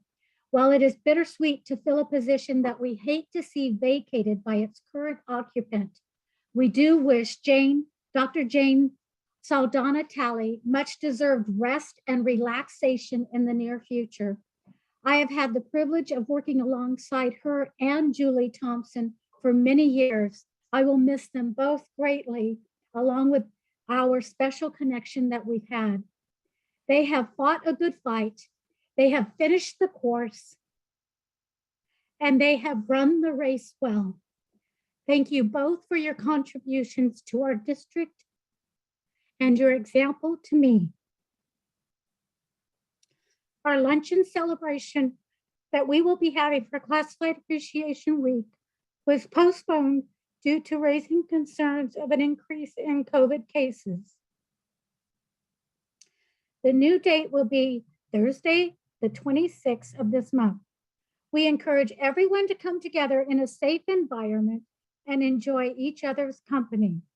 All are invited, but must sign up in advance and make the payment of $15, which helps to cover the cost of food. The good news is, due to postponement, we have had additional silent auction donations made for our fundraising at the time. If you should still have donations, please contact Linda J. I would like to give a shout out to the managers that have graciously offered to pay for their department staff for this occasion. This is very generous and a great way to show their support. We are also planning our year service award pins for classified professionals longevity celebration on the same day as well. We have added 30-year service award pins to our selection process. And isn't it amazing that we have so many classified that have stayed for 30 years and over? Release time is offered to those desiring to participate in this time. Some of us will be joining our classified professional recipients also on the beautiful Petaluma campus and distributing longevity years of service award pins to those that are working on that site and will be attending the barbecue that they will be having on May 20th. I'd like to thank you, and that concludes my report for today. Thank you very much. Next, we have the Student Government Assembly, Delachey Carmona Benson. Thank you, President Dorothy Battenfield, the rest of the board, Dr. Chong, and the college community. I want to say congratulations to Rebecca. Your work means so much to the college and to the students, and you are greatly appreciated. We love you so much. On April 28th, we had a day of activism with SGA on the campus. It was held in the quad in front of the bookstore that we hope one day will be called the Pomo Quad. We had demands, but we had way more recommendations. And I really want to thank the cabinet, the higher ups that came after the day of activism to speak to us. The board of trustees sent a member from the board as well. Thank you so much. And a special shout out to Kate Jolly, who I have written back and forth since then, and told her that we love her work, but we know that she's not a magician. And she wrote back and told me, yes, her wand is broken. So just wanted to put it out there because that was so cute. We also want to acknowledge Dr. Chong's letter and appreciate the letter. We should be held accountable for our behavior, and I appreciate that. I just hope that everyone is held accountable for whatever behavior is. And I think mostly what we need to do is focus on the why people are feeling whatever way they're feeling and why there are outbursts. And maybe there could be some restorative justice and put in hand. As you've heard, we are at the end of my presidency because you can only be president for 2 terms. I ran on the ticket of advocacy, inclusion, diversity, equity, and safety. And I plan to take those principles to my role as student as trustee as well. I really want to thank my officers that's been with me literally for most of them for the 2.5 years that I've been here, for sure for the last 2 years. I want to explain that not only are they here at the meetings on Mondays from 3 to 5, but they're also required to be on 2 committees. Most of us are on more than 2 committees. We also have office hours during the weeks, and we also have to be students. So kudos to them to showing up at a time where we had to face fires, the worst elections in history, COVID, being quarantined, mask on, mask off, mask on, mask off. All of this causing depression in mostly everyone. And yet still they rose, still they were there every Monday, and still they're stepping up to their positions. And I just appreciate being the leader of some most amazing students I've ever met. I want to send out a special shout out to Abria Tillman, who is our new elected president. I'm sure she's going to pick up that wand and keep it running. I love that. On Friday, we're having leadership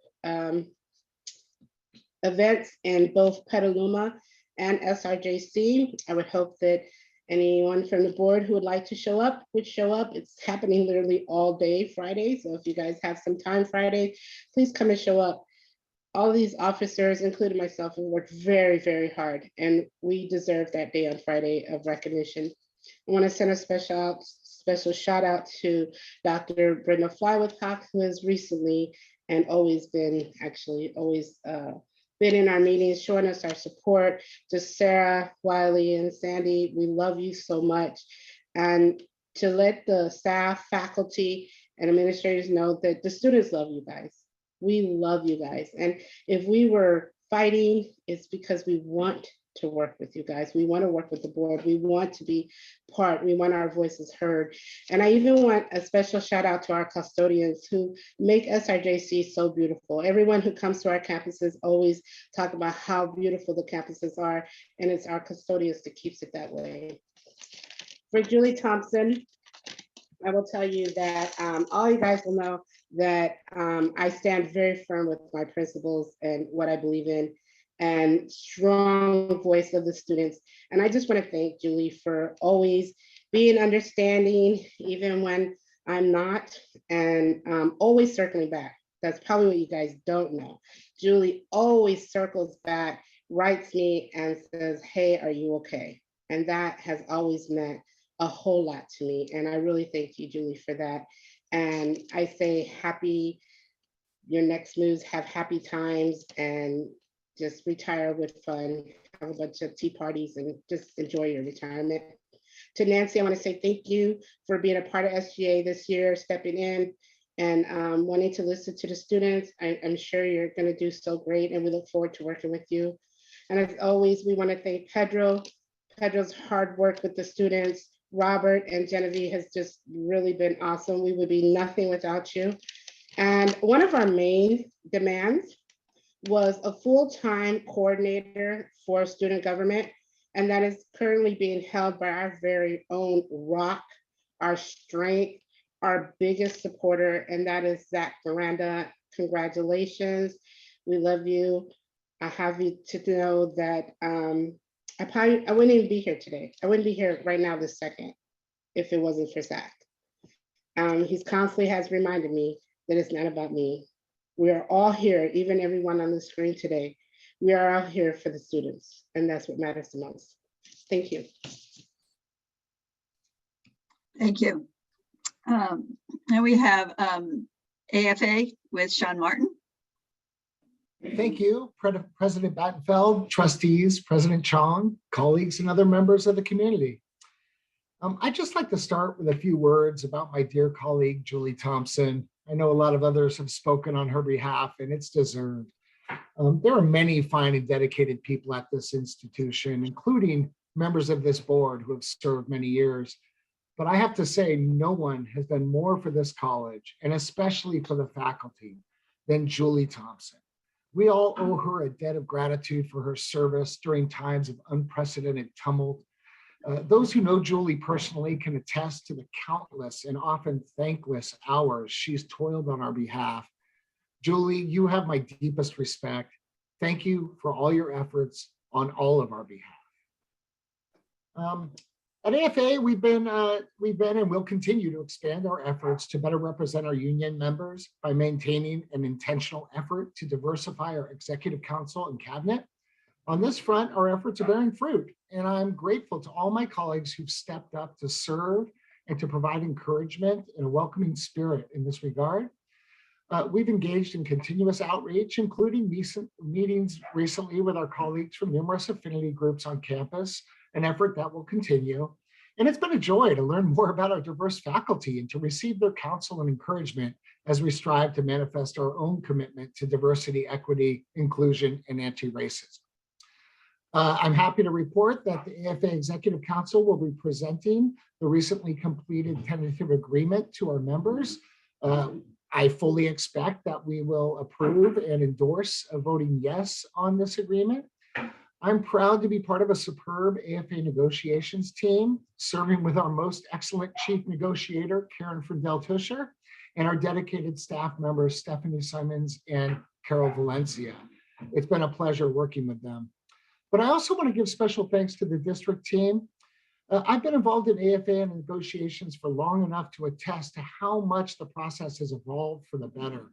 Under the guidance of the district's chief negotiator, Jane Saldana-Talley, and along with all the other excellent folks who serve on that team, we've come to view our negotiations to be a genuine partnership where the interests of the faculty, the district, our students, and our community are handled with care.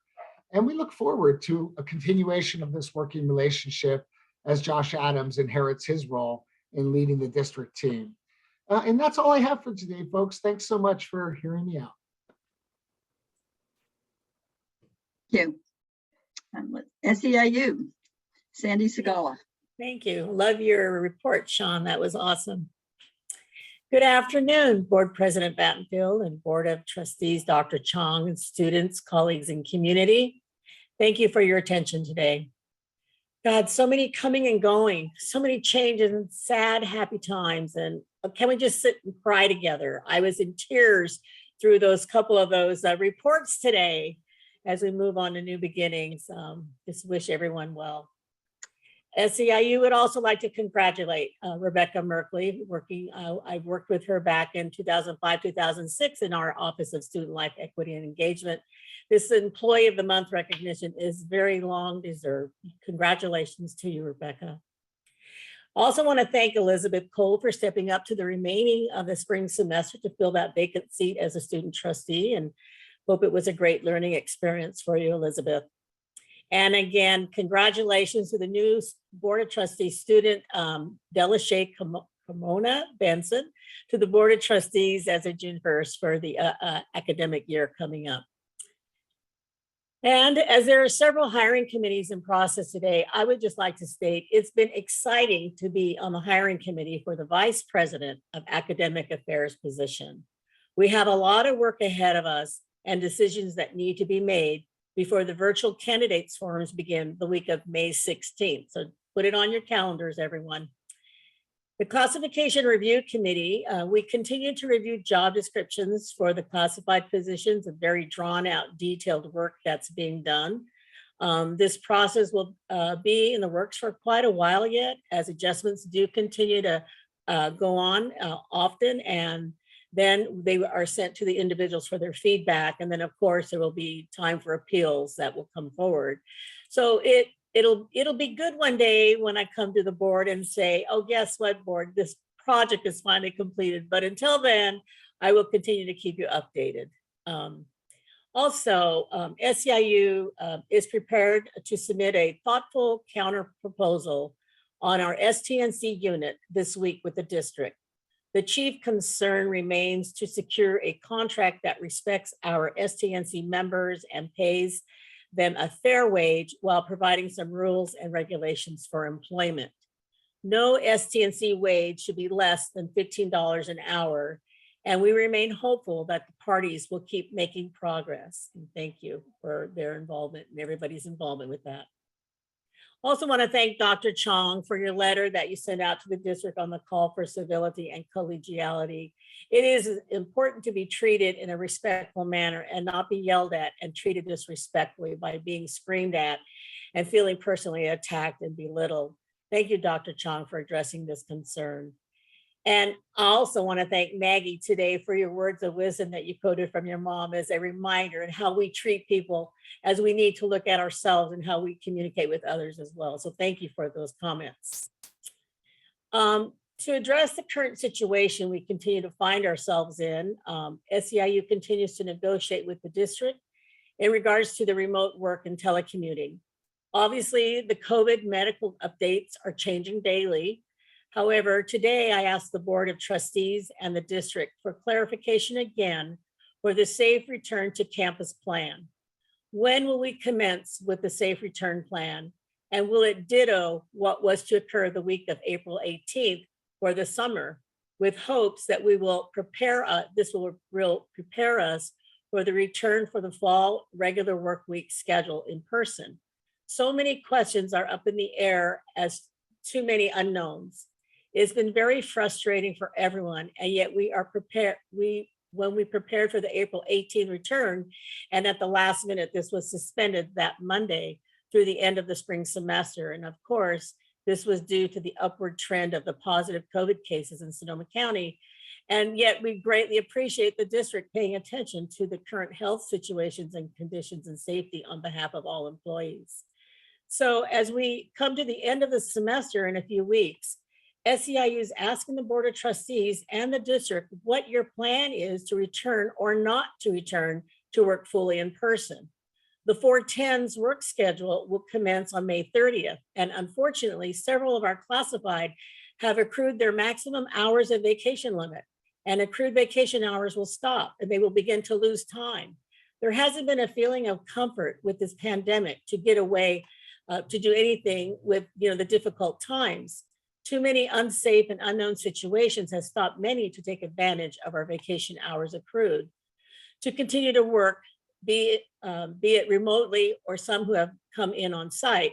With the pandemic, so much has been at a guessing decision, even though we rely on the medical experts and science to help us with decisions to return to work in person. We understand that these are very difficult times. Many are feeling traumatized, numb, and have many medical concerns now. And we've all been through so much, from the 2 to 3 years of fires to this pandemic. And we continue to just beat the ground trying to move forward. Well, fortunately, we made it through the accreditation era with positive outcome. Special thanks to Dr. Jane Saldana Talley and her leadership with her team and everyone who contributed to that effort.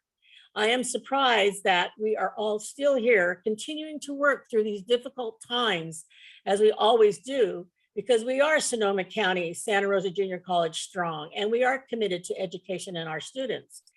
SEIU asks, even when the unknowns, that we will see a decision plan to return sooner than later, so we all can plan not only our work lives, but our family lives as well. I'd like to share also that on behalf of SEIU, I serve on many councils and committees with the district, and I want to give a great thanks and appreciation to such incredible hard work that's been done under co and tri-chair leadership of Julie Thompson as she steps down from the presidency on Academic Senate ending the end of May, and welcoming Nancy Persons, a new incoming president for Academic Senate. Thank you for allowing me time on your busy schedule today, and this concludes my report. Thank you. Thank you. All right, next, management liaison with Sarah Legos. Good evening, President Battenfeld, members of the board, Dr. Chung, and college community. Like most members of the college community and our students, we are thrilled to see the return of Celebrate CE and commencement in person. These two events highlight the hard work and perseverance of our students who have completed their educational goals during a global pandemic. It's a Herculean task to pull off these two major events, especially following campus COVID protocols, both in new locations. A huge shout out to Brad Davis and his team, including Jamie Longdecker, Rachel Smith, Chris Dalby, Kim Kinahan, Amy Ball, and more, for celebrating the accomplishments of our certificate students. We also want to acknowledge Marcia Labroucherie and the entire student services team for pulling together commencement. As Marcia has said, these events are heavy lifts and require the participation of all district employees. Marcia's organization and attention to detail is ensuring our graduates experience a positive, successful event. We look forward to celebrating our students and their achievements at the end of the month. While the year is wrapping up, the hiring is in full steam. Thank you to our hardworking HR team and every single dean and hiring committee for the huge undertaking to hire over 30 new faculty for next year. We look forward to welcoming their new ideas and fresh approaches next fall. If you've walked down Elliott Avenue recently, you've likely been struck by the incredible street art installation for Earth Day. Genevieve Bertone and David Liebman, on behalf of Student Life, Equity, and Engagement Team and the Sustainable SRJC team, engaged students, employees, and community members in an effort to create and educate on climate justice and heal as a community. They have created beautiful and compelling works of art. Out of the challenges and devastation of the 2019 Kincaid fire, SRJC will be able to make real lasting change in our community and for our students. From the settlement agreement with PG&E, the Fire Technology Program and the Wildfire Resilience Program will receive sizable investments to expand workforce training programs to help protect our community from future catastrophic wildfires. Vice President Kate Jolly, Dean Benjamin Goldstein, Dean Josh Adams, and Fire Technology Program Director Ken Sebastiani are tireless advocates for SRJC and their programs. Ken also deserves an extra acknowledgement for the recent award from the State Fire Training Ronnie J. Coleman California Accredited Academy of Excellence Award as the best academy in the state. It's an incredible honor for this program under Ken's leadership to be acknowledged for their caliber and high quality of education and training. It's truly a privilege to work with people like Ken and his team, and we are glad to see them receive the state recognition that is so richly deserved. We also appreciated the recent call for civility by Dr. Chong, as mentioned by others today, as a reminder to all of us to represent this district and our work with the utmost professionalism. It's easy to identify the overt behaviors, name calling, shouting, swear words. Less easy, but in my opinion, more detrimental to our workplace and organizational culture are the passive aggressive behaviors. The comments in meetings that don't sound outright like an insult, but are. The lack of respect in meetings for the experts in the room, the professionals who have dedicated their careers to their work and speak from a place of knowledge and experience, but are dismissed. The different standards we hold people to, consciously and unconsciously, based on their role at the college, gender, race, or other characteristics. We must strive for civil and respectful discourse in the workplace and hold each other accountable for both the overt and indirect behaviors. Finally, you have before you the revisions to policies 2.2 and 2.2.2, as well as the corresponding procedures and the management team handbook. These policies and procedures relate to the SRJC management team's general duties, responsibilities, and conditions of employment and have been under review. We are pleased to bring these documents to you after 2 years of analysis and discussion, and I want to acknowledge and appreciate my fellow management liaison group members, Benjamin Goldstein, Kim Starkey, and Brenda Dixon, for their hard work in researching, drafting, discussing, and creating these items, as well as the district for working with us on the final outcome presented to you today. Thank you. Thank you. All right, that concludes the reports. for the meeting. And I'm now going to move on to see our information items, starting with C1. This is the first reading of the revision to board policy 4050, articulation. And again, this is a first reading. All these are first readings, which means this is the time if the board has any comments or questions to raise them now. When they come back next month on the, they'll be on the consent agenda for approval. So any comments or questions about C1? All right, moving on to C2, first reading, revision to board policy 4025, philosophy and criteria for associate's degree and general education. Any board member? Trustee Fishman? Yeah, this is the one for not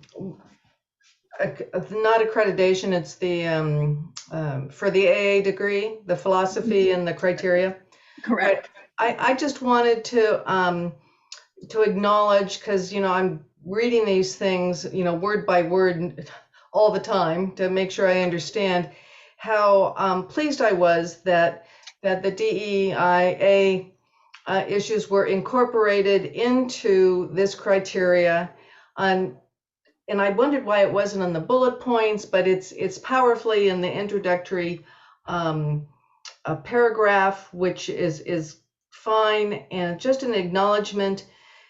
We do board policies and it may be kind of mucky and people sort of wonder what that's all about, and it's kind of boring maybe to read, but it's really what we are as an institution. And if you talk about institutional change and cultural change, board policies are really important. And so I'm just thrilled that it's there. I just want to acknowledge that it's there. Thank you. Anybody else? All right. No. All right. C3, first reading. Revision of board policy 2.2, management team, general responsibilities. Any comments or questions? Trustee Fishman? Yeah, sorry. And maybe Sarah can answer this for me because she kind of touched on it. And when I read this, I didn't understand why the board policies, and she could maybe email me or someone in the management team can, board policies got moved to the handbook and then back to the board policy, and I sort of didn't understand exactly where this stuff was going to live, whether it's really in the board policy, and which I suspect it is, and what's the deal about the handbook. I didn't quite understand. It's not a criticism, it's merely I'm asking for a clarification, and maybe someone could send me a little note. I'd appreciate it. We will respond to you. Thank you for the question. All right, thank you. Right, and just a reminder, these are all policies which the board approves, and the procedures the board doesn't approve. Those are developed under Dr. Chong's supervision, but then they still come before the board as information items to carry out the policies.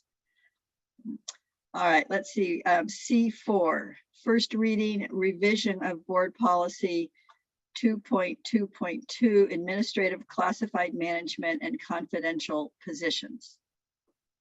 Any comments, questions? All right. And all right, so moving on to C5, equal employment opportunity fund, multiple method allocation model, fiscal year 2021 to 2022. This is an information only item, but if any board members have any comments or questions, this is the report the mandated report we filed with the state. Trustee Fishman? Yes, this was interesting, and there are 9 aspects to getting our funding, and they're all wonderful, and we meet all of the criteria. My question about this was, I was thrilled we meet the criteria, but I just don't always understand how we meet the criteria, and I thought the board members should know. So, for example, it says procedures for addressing diversity throughout hiring steps and levels. And so I have asked these questions, and I understand that there's a number of them. If you've looked at the 9, I had a couple questions on each of them. And I understand there will be a board report from the VP of Human Resources coming up in the fall. And I appreciate that, and I look forward to it, just because I think we should understand. So thank you. All right, thank you. Anybody else? All right, thank you. All right, now moving on to the SRJC Veterinarian Technician Program. We have a presentation with Regina Guerra and Dan Femini. Welcome. And I'm going to mute myself again because it's thundering and lightning here, if you can hear it. Yeah, that's a little wild. Hello, Board of Trustees, President Battenfeld, Dr. Chong, and the SRJC community. I'm Regina Guerra, and I'm the Interim Dean of Instruction for the Petaluma campus. It's my pleasure to share with you today a presentation on the veterinary technician program that is housed on the Petaluma campus and holds classes in a beautiful lab space that was renovated using strong workforce funds. The Vet Tech program prepares students for employment in veterinary clinics, hospitals, private practices, and rehabilitation centers. Upon completion of the 22-unit program, students are eligible to apply for the California Veterinary Board to take the National Board exam to become a registered veterinary technician. Here to present to you and go into more detail is Dr. Dan Femini, licensed veterinarian and tenured faculty on the Petaluma campus and coordinator of the Vet Tech program.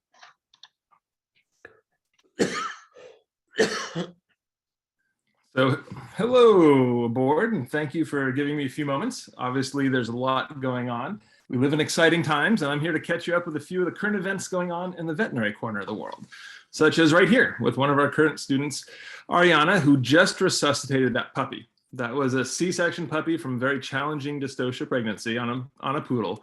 And thanks to the skills that she's learned in the classroom as well as in the clinic, she was able to coax that individual through its first moments of life. As I give you guys a debrief on our program, all of the images you see are going to be either current or graduate students from our SRJC program, either in the classroom or at their workplaces. Other recent events include Susanna, who just placed her first IV catheter in the very tortuous and twisted veins that are French Bulldogs. A very popular breed that certainly keeps veterinarians extremely busy. And then Arlen here, I'm particularly proud of. We had just gone over the week before in the lab procedures class how to recognize tumors in general and 2 particular tumors that we get concerned of in the skin tissues of different dogs. And so she was able to recognize this as a mast cell tumor and help fast track that patient towards timely treatment rather than delaying it with additional diagnostics before getting that care. And you may or may not have heard, but we had not 1, but 4 actual bear cubs rehabilitating with us in Sonoma County, bears that were caught behind fire lines elsewhere in the state. And just on Friday, the last 2 were recaptured and returned to their the original sites with veterinary technicians Danielle and Megan, both from our program, being the individuals who coached them through that care. And so I keep saying RVT, or veterinary technician. The RVT is the goal of this program. And so an RVT is the equivalent to an RN. It is the veterinary equivalent of a nurse. This is a leadership position that requires not just compassion for our patients, but also a love of science and a love of medicine. And so we're not afraid to hold up those eyeballs, like Paula here, who just assisted with the anesthesia of an enucleation to remove a very painful glaucoma eye from a feline patient. And so to become an RVT through the Santa Rosa Junior College, you do need to take the core classes in our program, in our certificate, as well as have workplace experience. Now, all of our coursework is headquartered on the room, which you can see in the images on this and the next slide, that we have recently remodeled on the Petaluma campus, and that we also have furbished with the typical examples of all the equipment that's commonly used. And so the ability to become an RVT is through what we call the California alternate route to licensure, This is in contrast to an AVMA approved program, and we are one of only a handful of such programs in the state. And so the advantages of having this kind of system towards licensure, towards full and complete licensure, is that this is going to be a less expensive program for the campus. And so the district only has to pay about half the cost of an AVMA program, and yet we are graduating just as many, if not more, graduates per year than the AVMA equivalent. In terms of benefits to the students, this program literally costs 1/10 of the closest program, the Carrington private colleges, which are approximately $40,000 for the education. And it's still about half of the cheapest online alternate route programs or the other community college programs. And so the biggest benefit of being such a program is the access. Absolutely anyone at all can start these classes. There's no barrier to begin. And these are classes where students who need to keep working while they're continuing their education are able to do so. This is a part-time evening program, and it is common for us to have working mothers and other individuals who need to both have income as they take classes, which would not be possible in AVMA programs. This chart right here, shows the relative salary if you're an assistant in light blue versus if you're an RVT in dark blue. It is a jump in salary of about $7 per hour. That crosses over into the living wage in Sonoma County. And this data looks like it could be from anywhere, but this is a survey that I conduct every few years of current and former students. And we get over 150 respondents every year showing just how much this education benefits them. They can complete this entire program in just a couple years. Now, since I've been doing this particular survey and increasing the salary transparency in Sonoma County, we have raised from not even being anywhere on the chart to actually right in the top 5 national areas for compensation for RVTs in the country. These images are actually from the Bureau of Labor Statistics. And so we are in the 90th percentile in terms of how much our graduates are getting compensated, which takes them over into a living wage. And so not only is this a living wage, but this is a rewarding career.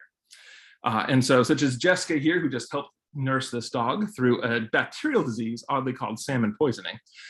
When we ask our graduates how content they are with their career choice, we're getting over 85% being happy with their work in veterinary medicine. And this is particularly noteworthy in a time when the stresses on the career field have been greatly exacerbated by the COVID pandemic and increased demand for veterinary services. And so this is a sustainable program and a sustainable career where we have strong enrollment for over a decade. And in fact, in the last calendar year, academic year, we had not 1, but 25 students sit for their boards, pass their boards, and become RVTs. The board pass rate is 10% higher than the state average and higher than any other alternate route program and higher than most of the AVMA programs. And so the average graduate reports that they are in this field for 10 years, which is double the national average of how long RVTs last in this demanding career field. And so the Sonoma Marin County, we have a vibrant veterinary community with over 700 veterinarians and over 150 clinics, all needing employees. And so we provide 85% of all new RVTs to this area. And so there is literally no other choice of veterinary technician education, not just in Sonoma County, but any surrounding county. We are the only option providing this pathway. And so we are proud to provide these students to be able to support our local industry. And so this is a unique career pathway, unlike anything else, the healing of patients. It is an important pathway, providing the service to the community and the veterinary industry, and a successful pathway, both for our students and for the JC. And so I thank you for letting me give you guys this introduction to our program, and I'm happy to hang around if there are any questions. Thank you very much. Let's see. I see Trustee Kunde. Hey, Dan, that was an incredible report. That was just amazing. One thing I'm just curious with the bear and the bear cub, was it just coincidental that it was sent because of the bear cubs?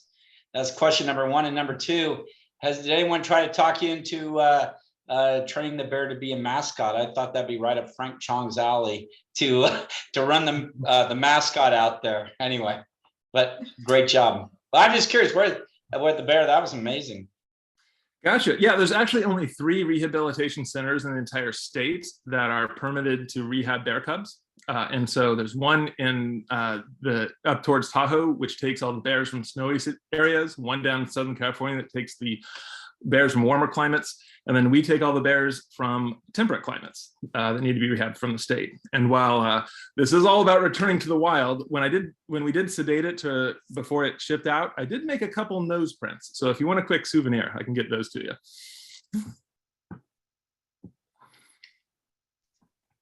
Anybody else have any comments or questions? Yeah, thanks for your presentation, both of you, and thanks for the program. Great, thank you. All right, our next report, information report, is on our basic needs programs and services. So I'm going to turn it over to Robert Ethington and Lily Hunnemanner Bergfeld, and I've probably not said your name right, your last name. Oh, thank you. Lily, you want to pull up the Canva?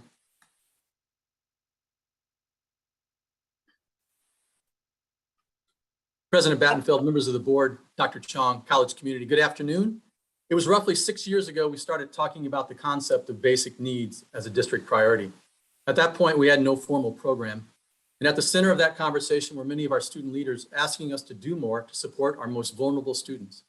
So we puzzled the question, whose responsibility was it to support the social services of our students? We were hearing from many students who were struggling academically because they were just trying to survive. Services in the community were not enough or hard to access.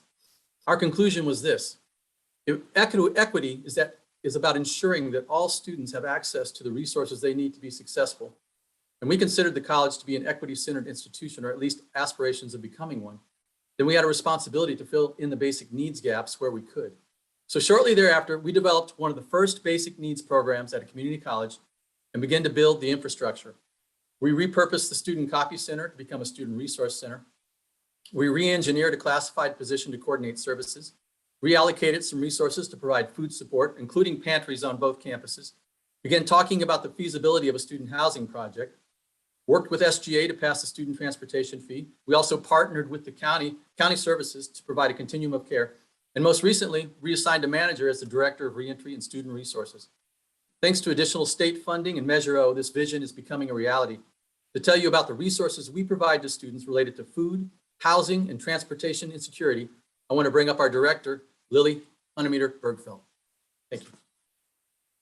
Good evening, President Battenfield, board members, Dr. Chong, and college community. Basic needs refers to housing, transportation, and overall wellness security of SRJC students. Research has shown that basic needs insecurity has a direct impact on the mental, emotional, physical health, and academic performance of students. The goal of the Student Resource Center is to offer wraparound services, programs, and resources that assist students in the meeting of their basic needs and promotes academic success. For the Student Resource Center, the 4 building blocks of basic needs is food, housing, transportation, and overall support of SRJC students. First comes food resources. The Student Resource Center, in collaboration with the Redwood Empire Food Bank and Schoen Farm, continues to address food insecurity by offering groceries at the Bailey Fields Food Pantry in Santa Rosa. With the support of Michelle Vidari and Candy Owens, and the SRJC Petaluma Welcome and Connect Center currently houses the SRJC Petaluma Food Pantry for students attending the Petaluma campus, as well as providing free farmers markets in April and May. One's tomorrow night, you might want to visit. We're all doing our best to provide healthy options for students with fresh fruits and veggies, as well as many shelf-stable pantry items, with a few vegetarian and vegan products as well. Under the supervision of Hector Delgado, Mary Ann Claire and the staff in the Student Services Office at the Southwest Center are currently able to provide students with grocery carts, and we're looking forward to secure storage options for snacks and shelf-stable items. The staff at the Student Resource Center is also able to assist students with their CalFresh applications, and students may be eligible to receive up to $250 per month, depending on their income and their family size. Benefits can be used at grocery stores and also at farmers markets. Here are a couple of testimonials from students who have used the pantry recently.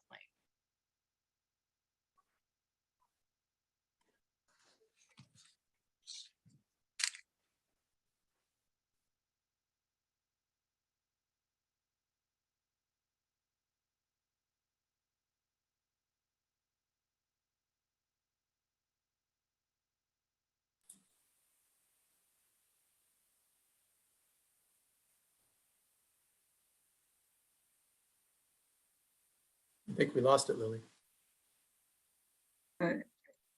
We've lost your screen. Uh-oh. And I actually couldn't hear the student. I don't know if it was just me or everybody else. I'm sorry, can you see now? Yes. Okay, I'll continue. Next comes housing. Until campus housing opens in the fall of 2023, we're limited in the housing resources we can offer to students. Basic needs staff, including our part-time social worker, meet with students and make referrals to local agencies that support for housing. Students can also visit our college website for off-campus housing information. In the future, we envision our basic needs team collaborating with the student housing team as a conduit for our students who are struggling with housing insecurity. With regards to transportation, the college offers the Anyline, Anytime free ridership program for all enrolled students. This service is provided by Sonoma County Transit, Santa Rosa City Bus, and Petaluma Transit, and is funded through the student transportation fee. We also offer reduced fees for students to travel on SmartTrain. From January of 2021 through March of 2022, monthly averages for Santa Rosa Transit ran at 1,069 rides, and for Santa Rosa Transit, 6,038. Petaluma Transit was averaging about 380 rides per month pre-COVID, and we sell roughly 50 to 75 SmartTrain passes per semester. We're constantly working with our community partners to improve how we offer these services. Thanks to Deb Zaccone for coordinating this new partnership with the Metropolitan Transportation Commission. The all-in-one transit pass will include free ridership on all public transportation lines from Cloverdale to Gilroy, including 100% free ridership on the SmartTrain. Finally, providing support for the whole student comes from the Chancellor's Office funding, with which we will be able to provide additional basic needs services and staff to align with AB 132, including the expansion of the current pantry hours to better serve student schedules. We continue to ramp up our collaboration with the college's Be Care team and provide wraparound services. We will continue ongoing collaboration with student financial services and other district sites to provide services to students at multiple locations. For the future, we're looking for better ways to collaborate with Petaluma, Southwest Center, Schoen Farm, and the Public Safety Training Center to provide services to students who visit sites other than Santa Rosa campus. We're looking forward to a new space for Santa Rosa Basic Needs Center, providing support for re-entry students, as well as case management services with the help of a full-time social worker and basic needs specialist. The Student Resource Team is looking forward to the resurgence of the Basic Needs Advisory Committee to collaborate across programs serving our most vulnerable populations and assuring better communication with faculty, staff, and students. That concludes my presentation, and I'm happy to answer any questions. All right, thank you. Do we have any board member comments or questions? No, thanks for the presentation. I kind of want to, in connection with basic needs, right, I was at the same trustee conference as Trustee Fishman, and there's a lot of workshops, a lot of sessions on basic needs, and I also serve on the basic needs state task force. And again, I'm just so impressed with what we're doing, because I go to workshops or I go to the task force, and we were putting out papers on, here's best practices, here's what we need to be doing.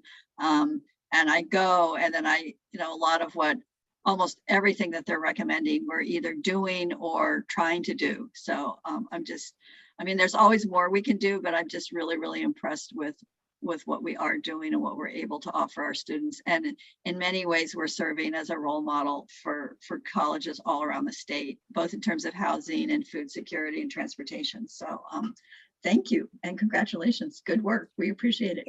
Thank you.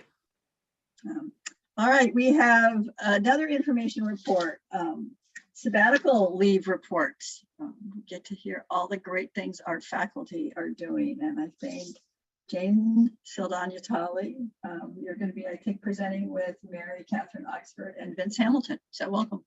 Absolutely. Thank you, Board President Battenfeld, members of the board, Dr. Chong, and college community. This is a kind of an annual celebration of all of the great things that come from faculty sabbaticals. And so I'm here to introduce Dr. Mary Catherine Oxford, who partners with Professor Emilio Gomez on a committee that considers sabbatical leave applications and then also selects a standout faculty member who has returned from their sabbatical and to talk about their contributions to the college.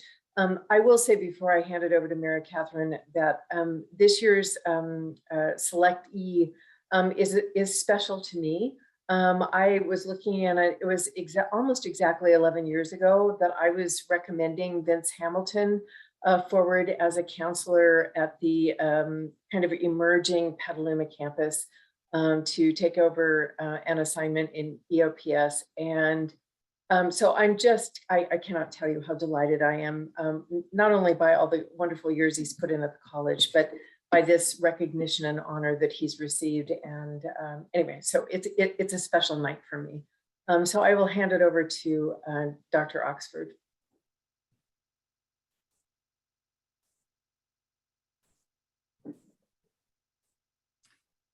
Good evening, President Battenfeld, members of the board, Dr. Chong, and college community. During the 21-22 academic year, 10 faculty were granted sabbatical leaves to engage in research, pursuit of scholarly interests, and professional development.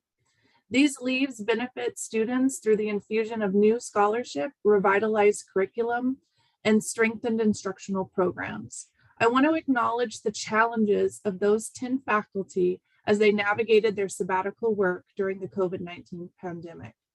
In addition to sharing all 10 sabbatical reports with the board, we would like to highlight an exemplary sabbatical that is worthy of your special attention. The Sabbatical Leaves Committee was challenged, as always, to select just one for you. But it is with my absolute pleasure that I introduce Vincent Hamilton, a faculty member in the counseling department who works primarily with our Petaluma campus. He will make a presentation today on his project to enhance, modernize, and formalize the SRJC Counseling Department internship program for current grad students moving into the profession. Much of his work has already been implemented. Vincent's accomplishments provide a strong framework for our counseling internship program that promotes excellence in our interns, our department, and our future faculty. The Sabbatical Committee is thrilled for you to hear from Vincent himself today about his impressive sabbatical project. Enjoy. Good evening, everybody. Thank you so much for having me today.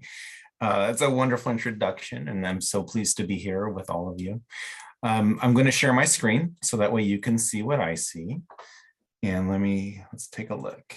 Okay. And so, as Mary Catherine mentioned, I had the privilege of doing a sabbatical last semester, and it was to enhance our existing counseling internship program. So if you're not familiar, the counseling department for years before I came to SRJC has had an internship program for graduate students. So these are students that are currently in grad school working to become counselors in a lot of different fields, but these ones in particular are looking to become community college counselors. So I myself benefited as an intern at another college, and I've had the pleasure of working with several interns here at SRJC.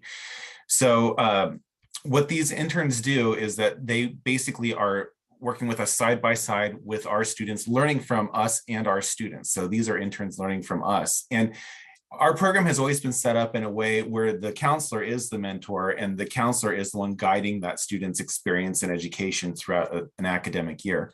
But as I've done it with interns over the past decade that I've been with SRJC, it feels a little bit like reinventing the wheel every time. We have we have those bullet points that we have to hit when we're working with interns, but exactly how we do it, there's a lot of freedom in how we do it, but sometimes it's also a little bit daunting in that you're having to figure it out each time. And so the goal behind my sabbatical was to really lay the foundation of what the intern experience would be, and to really standardize and modernize what an intern would be experiencing when they come to SRJC. So that way they have an idea of what they're going to be getting, whether they're working with me or another counselor as a mentor. So a big piece of the project was foundation building. And part of it was actually like making a footprint for the program. So a lot of times students kind of stumble on the program in that they'll email the department chair, do you have an intern program? Are you looking for interns? And so a really important thing I wanted to do was make sure that we had a public facing view for people to more easily find us. And so one of my big goals was to create a website as part of the counseling department website. So the counseling department has its own website, and then create a page within that specifically dedicated to the intern program.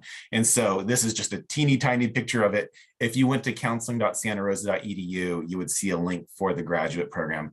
And it talks about I created that page, and it talks about the mission of the program, what the qualifications are, what we're looking for in terms of candidates, expectations, those sorts of things that anyone would be asking when they're looking for a position, whether as an employee or an intern or anything else that they're looking to be committed to for the next year. Other things that I did as part of the project were really just build the foundation. So this mentions it here, building surveys, evaluations, really developing materials that counselors can be using with interns, and also working on the process of applying. We didn't have an application, we didn't have interview process. So really building all of that out. So the stem to stern, how are we promoting it? How are we recruiting potential interns? How are we interviewing? How are we selecting them? How are we onboarding them? And then how are we training them? The first semester and the second semester look a lot different. If you're learning any sort of a job, the first few months are much different than as you're 6 months into it. And so really building that timeline out was a big piece of what I wanted to focus on. But another part of it too was also building those connections, because we got to get those grad students from somewhere. And we've already had some connections with graduate programs in the area. And it was about establishing more connections, strengthening those connections, making connections with places like San Francisco State, CSU East Bay, Dominican, looking for broader opportunities to recruit students. Or I get students and interns conflated a little bit because they are students, but in our role, they're interns, right? Other things that I wanted to do besides modernizing the program externally, I also wanted to modernize it internally. The counseling department, we have an electronic binder where we keep a lot of our materials and resources. So again, this is a small picture, but I built a page within there for a lot of the resources that counselors can find. And again, these are just the groundwork. I want to be laying these out more as we go through the coming semesters. I also worked closely with administration. I had the pleasure of working with some of the deans, our department chairs, as we were formalizing things like intern contracts. We didn't have those in terms of agreements with regard to confidentiality. There were things that were going through in relation to FERPA training, but getting that tighter.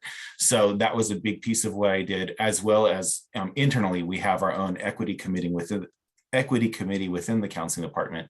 And I ran the materials by that committee to try to make sure that what I was developing and updating was focused from a perspective of diversity, equity, inclusion, and anti-racism. And what are we thinking about for the future, right? So I worked a lot on building the groundwork for the program, but what's next, right? So the sabbatical project, it doesn't end in December.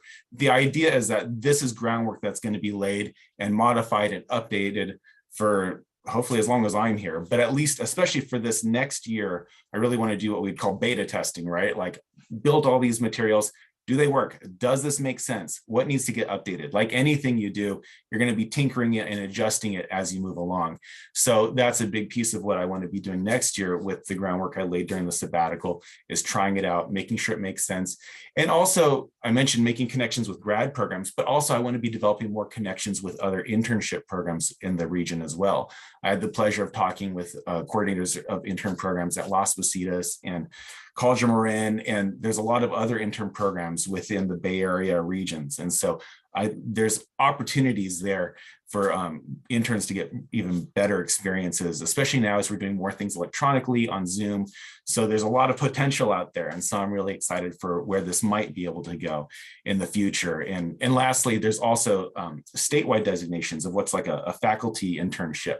And so that's within EdCode. And there's things that I'm looking at in relation to that. The research was part of the sabbatical project too. And if that's something that we choose to pursue, that eventually you might be seeing me here again at another board meeting, because that's where it becomes at an even deeper level, because that's more of a statewide recognition. So a designation rather. So anyway, that's just a little bit about what I was doing on the sabbatical. And again, it's something that the idea is that this is not only a benefit to me when I work with interns in the future, but it's a benefit to our department. It's a benefit to SRJC because we've gotten some excellent faculty out of our intern programs over the years.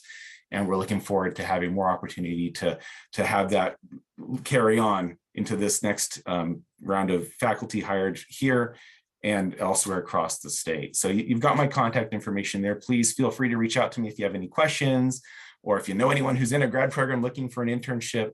I'd love to talk about it more anytime. So thank you. Great. Thank you very much. Great work. And also all the other faculty whose sabbaticals we didn't hear about that we got to read about. So it's very, very impressive and great contributions. So thank you. All right, that finishes our information. Before we move on to the consent agenda, we are going to take a 10-minute break. So everybody stand up and stretch. And thank you for hanging in there with us. Lots of good stuff. So we'll see everybody in 10 minutes.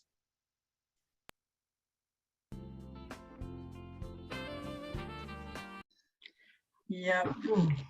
All right. Okay, we are back from our break and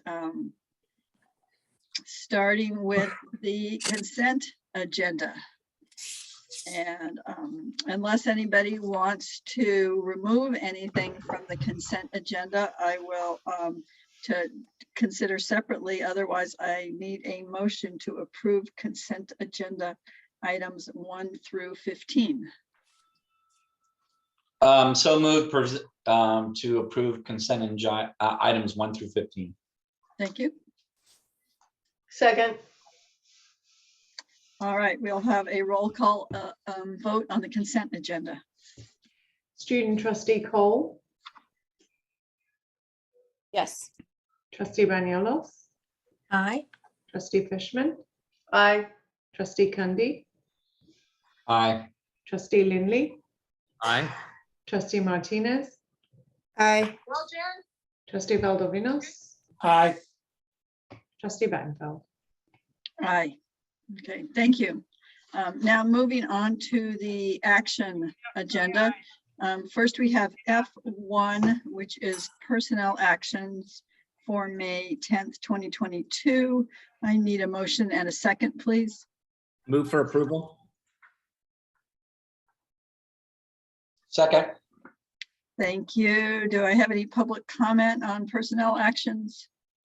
I don't see anybody. Any board comments? Okay, roll call vote. Student trustee Cole, Aye. trustee Bañuelos, Aye. trustee Fishman, Aye. trustee Kundy, Aye. trustee Lindley, Aye. trustee Martinez, Aye. trustee Valdovinos, Aye. trustee Battenfeld. I abstain. All right, now on to F2, March 18th, 2022 to April 14th, 2022 warrants. I need a motion and a second, please. So moved. Second. Thank you. Any public comment? Any board member comments? Questions? All right, we'll have a vote. Student trustee Cole, Aye. trustee Bañuelos, Aye. trustee Fishman, Aye. Trustee Cundy, Aye. trustee Lindley, Aye. trustee Martinez, Aye. trustee Valdovinos. Aye. I believe you're abstaining, trustee Valdovinos. I abstain, my bad. Thank you. Trustee Battenfeld. Aye. All right, now moving on to F3, the quarterly financial report. I need a motion and a second to accept the report. So moved. Second. Thank you. Do we have any public comment? Again, I don't see any. No. All right. Board member comments, questions. Trustee Cundy. Yeah, I just want to say it's amazing, and I thought it was a typo. If you look at the report, going to number 3, total general fund cash balance. If Kate could just, it's just amazing to see that we went from a $10 million deficit to projected a $12 million cash increase. So if Kate could just mention that, would be great. Yes, thank you, Trustee Cundy. That is a great observation and an opportunity for me to brag. That's actually from 2 areas. One is timing in terms of our property tax receipts from the county, but the majority of that is due to the savings that we have achieved in all the hard work under our long-range plan and increasing our fund balance and cutting our expenses. So. Well, great job. That's just incredible. I know you've been working very hard at that, and you can see it's coming to fruition. Great job. Yeah. Yeah. Yes, thank you. Great job. Any other board member comments or questions about the financial report? All right, we'll have a vote then. Student trustee Cole. Aye. Trustee Banuelos. Aye. Trustee Fishman. Aye. Trustee Cundy. Aye. Trustee Lindley. Aye. Trustee Martinez. Aye. Trustee Valdovinos. Aye. Trustee Battenfeld. Aye. Okay, thank you. I'm moving on to F4, student health fee increase. I need a motion and a second, please.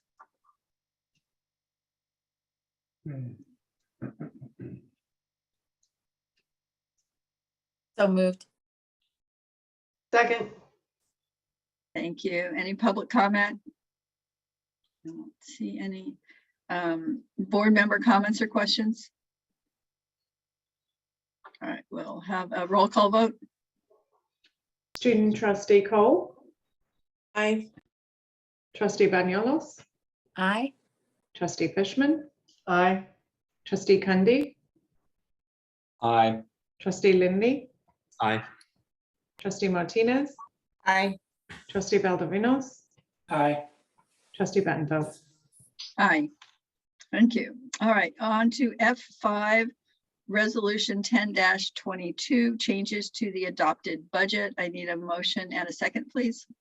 Move for approval. Move for approval. Second. Thank you. Any public comment? All right, any board member comments or questions? All right, roll call vote. Student trustee Cole. Aye. Trustee Banuelos. Aye. Trustee Fishman. Aye. Trustee Cundy. Aye.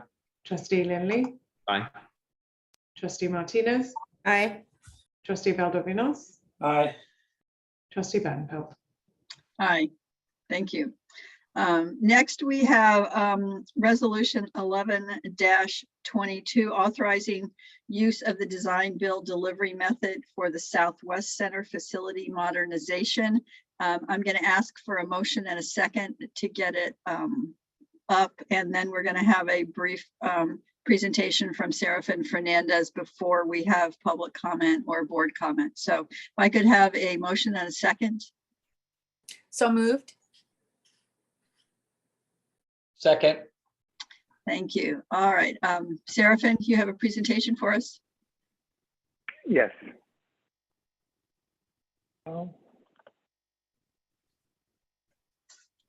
Okay, resolution 1112 is asking for your approval to use the design build project delivery for the Southwest Center project. In design build, we procure the services of a design build team composed of a general contractor and an architect. This process allows the ability for the contractor to be involved during the design phase. By architect and contractor working hand in hand on the design, projects produce less change orders during construction and allow construction to move at a faster pace. We also have the opportunity to submit the design to the Division of State Architect, DSA, in phases. And if approved, we can begin construction of work approved on first phases while others are still in review. Education Code Section 81700 allows community colleges to use the design build delivery method for projects in excess of $2.5 million, as well as meet one of the objectives listed on the slide. Once this determination is made, the board through resolution can grant the use of the design build project delivery method. We have previously used design build on the Jeff Kunde Hall, the CAD, and the district-wide security projects. For the Southwest Center, we have developed a strategy for delivery of the site, which is best served by the design build delivery method. Our first goal will be to provide temporary swing space to relocate the classes on the site in order to vacate the existing Heritage Hall for renovation. Design build will allow us to begin design on both phases at the same time, go into DSA for approval of the swing space first, and start construction on that work as early as end of this fall, so that we can vacate Heritage Hall by fall of 2023. Construction of the entire site can then be completed by mid-2025 or earlier. At this point, we do believe that the design build project delivery method will allow us to complete the projects at a faster rate, as well as afford to build more scope. We recommend that you approve resolution 11-2. Thank you. Thank you. Do you have board member comments or questions?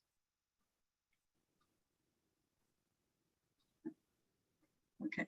Yeah. I don't have any problems with this. I just I would like to, and I know there are a lot of old buildings there, and I know the site needs a lot of renovation and a lot of improvements. And I know that we had a plan for it that we made a long time ago. You know, when we were doing our planning. I would just really like to have some kind of an update to the board on, just because I don't remember what we thought we were doing, and it was a long time ago, and you know, technology, other things may have changed, so you may have updated what you think we should be doing. So I would just really like to, before we actually start approving construction and plans, I'm sure the rest of the board too, we would just like to have a, you know, review with us what the needs are, what the plans are, and also so that the community can see what we're doing and why and what needs to be done, and have a chance for some input. So hopefully you'll be able to do that soon. So I can assure you that'll yeah. happen. Yeah. And we have trustee Banuelos and trustee Martinez will also serve as your representatives on the planning committee. And then we will bring back, before we make any commitments, we will bring back a draft plan for you to review and provide input to. Is that correct, Seraphin? And that's correct. That's our next step. Great. Sounds great. Thank you. All right, we will, unless there's any other comments or questions. Okay, we'll roll call vote then.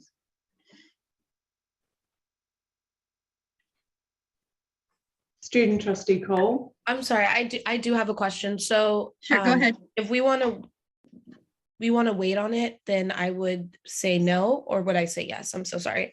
I just want to make sure I'm voting the right way. If you don't want to approve using design build, then you would vote no. Okay. For now. I'm going to abstain. Okay. Okay.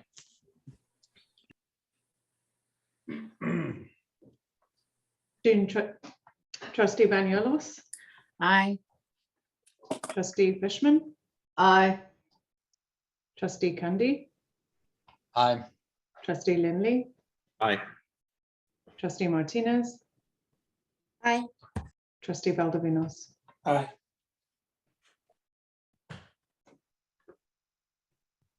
You forgot me. My apologies. Trustee Battenfeld? Aye. That's all right. Thank you. It's been a long meeting. You're doing great. All right. Then we have F7, request to rescind Sonoma County Junior College District's proclamation of a state of emergency. And again, I'm going to ask for a motion and a second, and then we're going to have a presentation by Jane Saldana-Tolly, and then we'll have public comment and board comment, and then a vote. So if I could have a motion and a second. So moved. Second. Thank you. All right, I'll turn it over to you, Dr. Saldana-Tolly. All right, thank you, Board President Battenfeld, members of the board, Dr. Chong, college community. Anyone who was around in March of 2020 remembers very clearly the special meeting of the Board of Trustees that declared a proclamation of a state of emergency for SRJC. It enabled many things for us and set in motion the opportunity to take our operations remote, purchase what it was that we needed to purchase, and really keep this college operational through a pandemic. Subsequent to that, the board also passed its vaccination testing program. We have successfully implemented that. And so what we did was we noticed our unions in December of 2021 of our intent to come to the board in May 2022 to request that the current proclamation of state of emergency be lifted. What this will allow is it really does bring back to a normal state of affairs the curriculum and the courses that can be taught need to be taught in person unless we're in a state of emergency. And so we are feeling that this proclamation has served us well, but at this point in time, it makes sense to request the board consider an approval of rescinding the proclamation.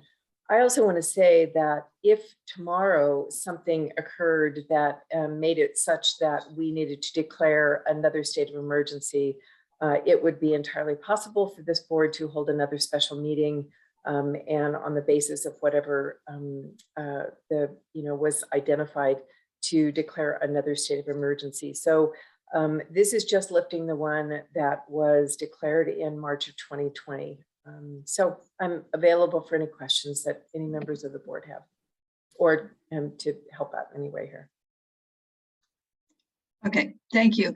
Before we have board member comments or questions, we do have 2 public comments, so I'm going to take those first. Tammy Sakanashi. Oh, no, I wasn't. Sorry.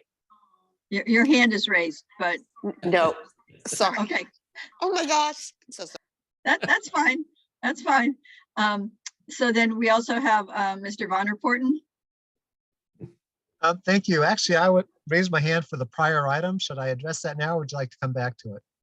Yeah, go ahead and address it now. I'm sorry I didn't see you. Okay, thanks. I understand it's getting late and it's hard to keep an eyeball on all of that. In terms of the Southwest campus and the construction there, and it's a request I made generally at the Board Facilities Committee meeting, and that is, why not make copies of the plans available for the public to review? And you can do that by simply making a copy of the plans and putting them in the library and letting people know they're there. You might get some reviews of some people who have some ideas and have another set of eyeballs that the folks in the middle of the project just don't get. And I can actually identify 4 expensive items in the Burbank Auditorium construction that could have been resolved for almost nothing when the plans were being drawn, and I suspect 3 of them we will live with, and 1 of them will come back as a fairly expensive item to fix. So why not let the public look at it? Some of us have actually led building construction projects. I've led 2, and those who are willing to throw in a little bit of effort, why not take those ideas along the way? Let's not exclude the public. And in terms of the Southwest Center, we know the city of Santa Rosa is working on projects out there, and we know the Sonoma County Library is working on projects out there. Let's make sure we coordinate with them and we don't somehow miss an opportunity to do something really great together. Thank you. Thank you. All right, so now we're going to go back to F7. Do we have board member comments or questions about the proclamation of the state of emergency? Trustee Cundy? So, Jane, maybe address with the rescinding the declaration. So that doesn't mean that it's all of a sudden all hands on deck as far as attending the school. I think you might want to explain that a little bit for some of the people, or. Yeah, thank you very much. Yes, it does not change the circumstance of our vaccination testing, what the board asked us to do with that program. Actually, there are colleges around the state that are, doing things differently, but we're keeping that in place. We're gradually still have a plan for safe return that we are monitoring carefully. And so what this does is it simply allows those courses that are otherwise taught online during a state of emergency to come back to being taught in person. And so all of the safeguards that we've got into place that are trying to keep everyone safe and protected. We have a side letter that we negotiated, in fact, with AFA, with the union. I know SEIU is supporting its employees this way. So all this really does, probably the biggest change is that it allows those courses that only have emergency approval to be taught online are going to have to come back to in person. And those departments that have those sorts of courses know it. The reason they had such a large window of opportunity to be noticed about it was because we had they had to get those changes through the curriculum committee by the end of January. And even those that were kind of caught off guard by this, we're giving them opportunities to kind of correct that. So all the departments that are teaching courses in person like that they've made that decision, and that's what they're looking forward to. Trustee Banuelos? Thank you. Dr. Saldana-Talley, thank you for making that clarification. I think everyone really appreciates that. And I just wanted to say, I really also appreciated the fact that you mentioned that if something were to change, we could definitely have another special meeting and do whatever we need to do. So with all of those things, I feel comfortable about this. So thank you. Thank you. Anybody else? And I know that we're going to be doing all of this in consultation with our health people and with the Sonoma County Health Officer, so that we can do what's best. And I also, just because a couple of people have asked me to clarify this, we have a separate state of kind of resolution that allows us to meet remotely, and that is a separate decision that probably I'll be asking the board to discuss in June about whether we want to keep meeting remotely or whether we want to not stop passing these resolutions at the beginning of every meeting, and whether we want to start meeting again in person if it'll be, and again, I'm just saying this so the board and community can be thinking about it too. I figured this is a good time to bring it up. Do we want to go back to the way we used to have it, which was all person meetings, but still obviously with, so people could watch the meetings and they'd be closed caption.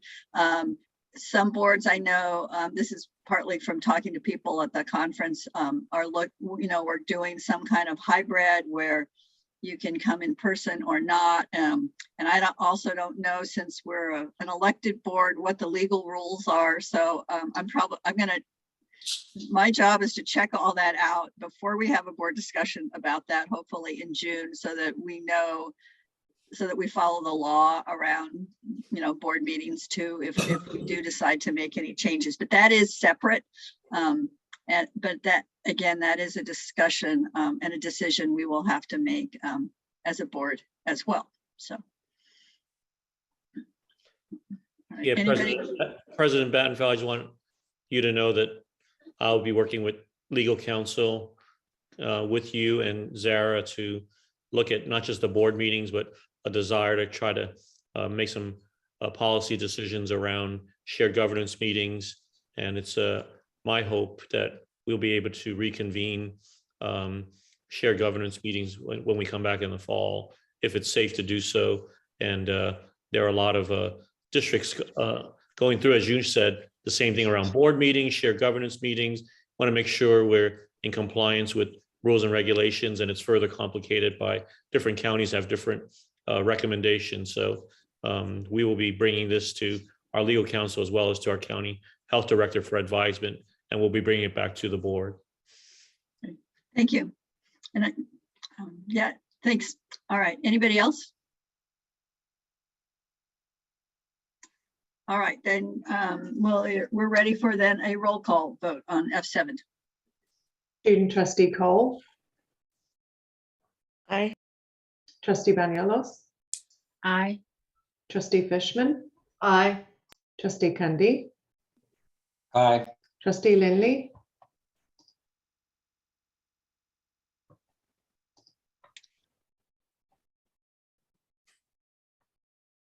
You're still muted, Trustee Lindley. Aye. Trustee Martinez. Aye. Trustee Valdovinos. Aye. Trustee Banfield. Aye. Thank you. All right, that concludes our agenda. A long but productive meeting, lots of good information. And so thank you all for attending, and thanks to everybody in the community who's still with us. So meeting is adjourned. We'll see you all at graduation soon. All right, thank you. Good day.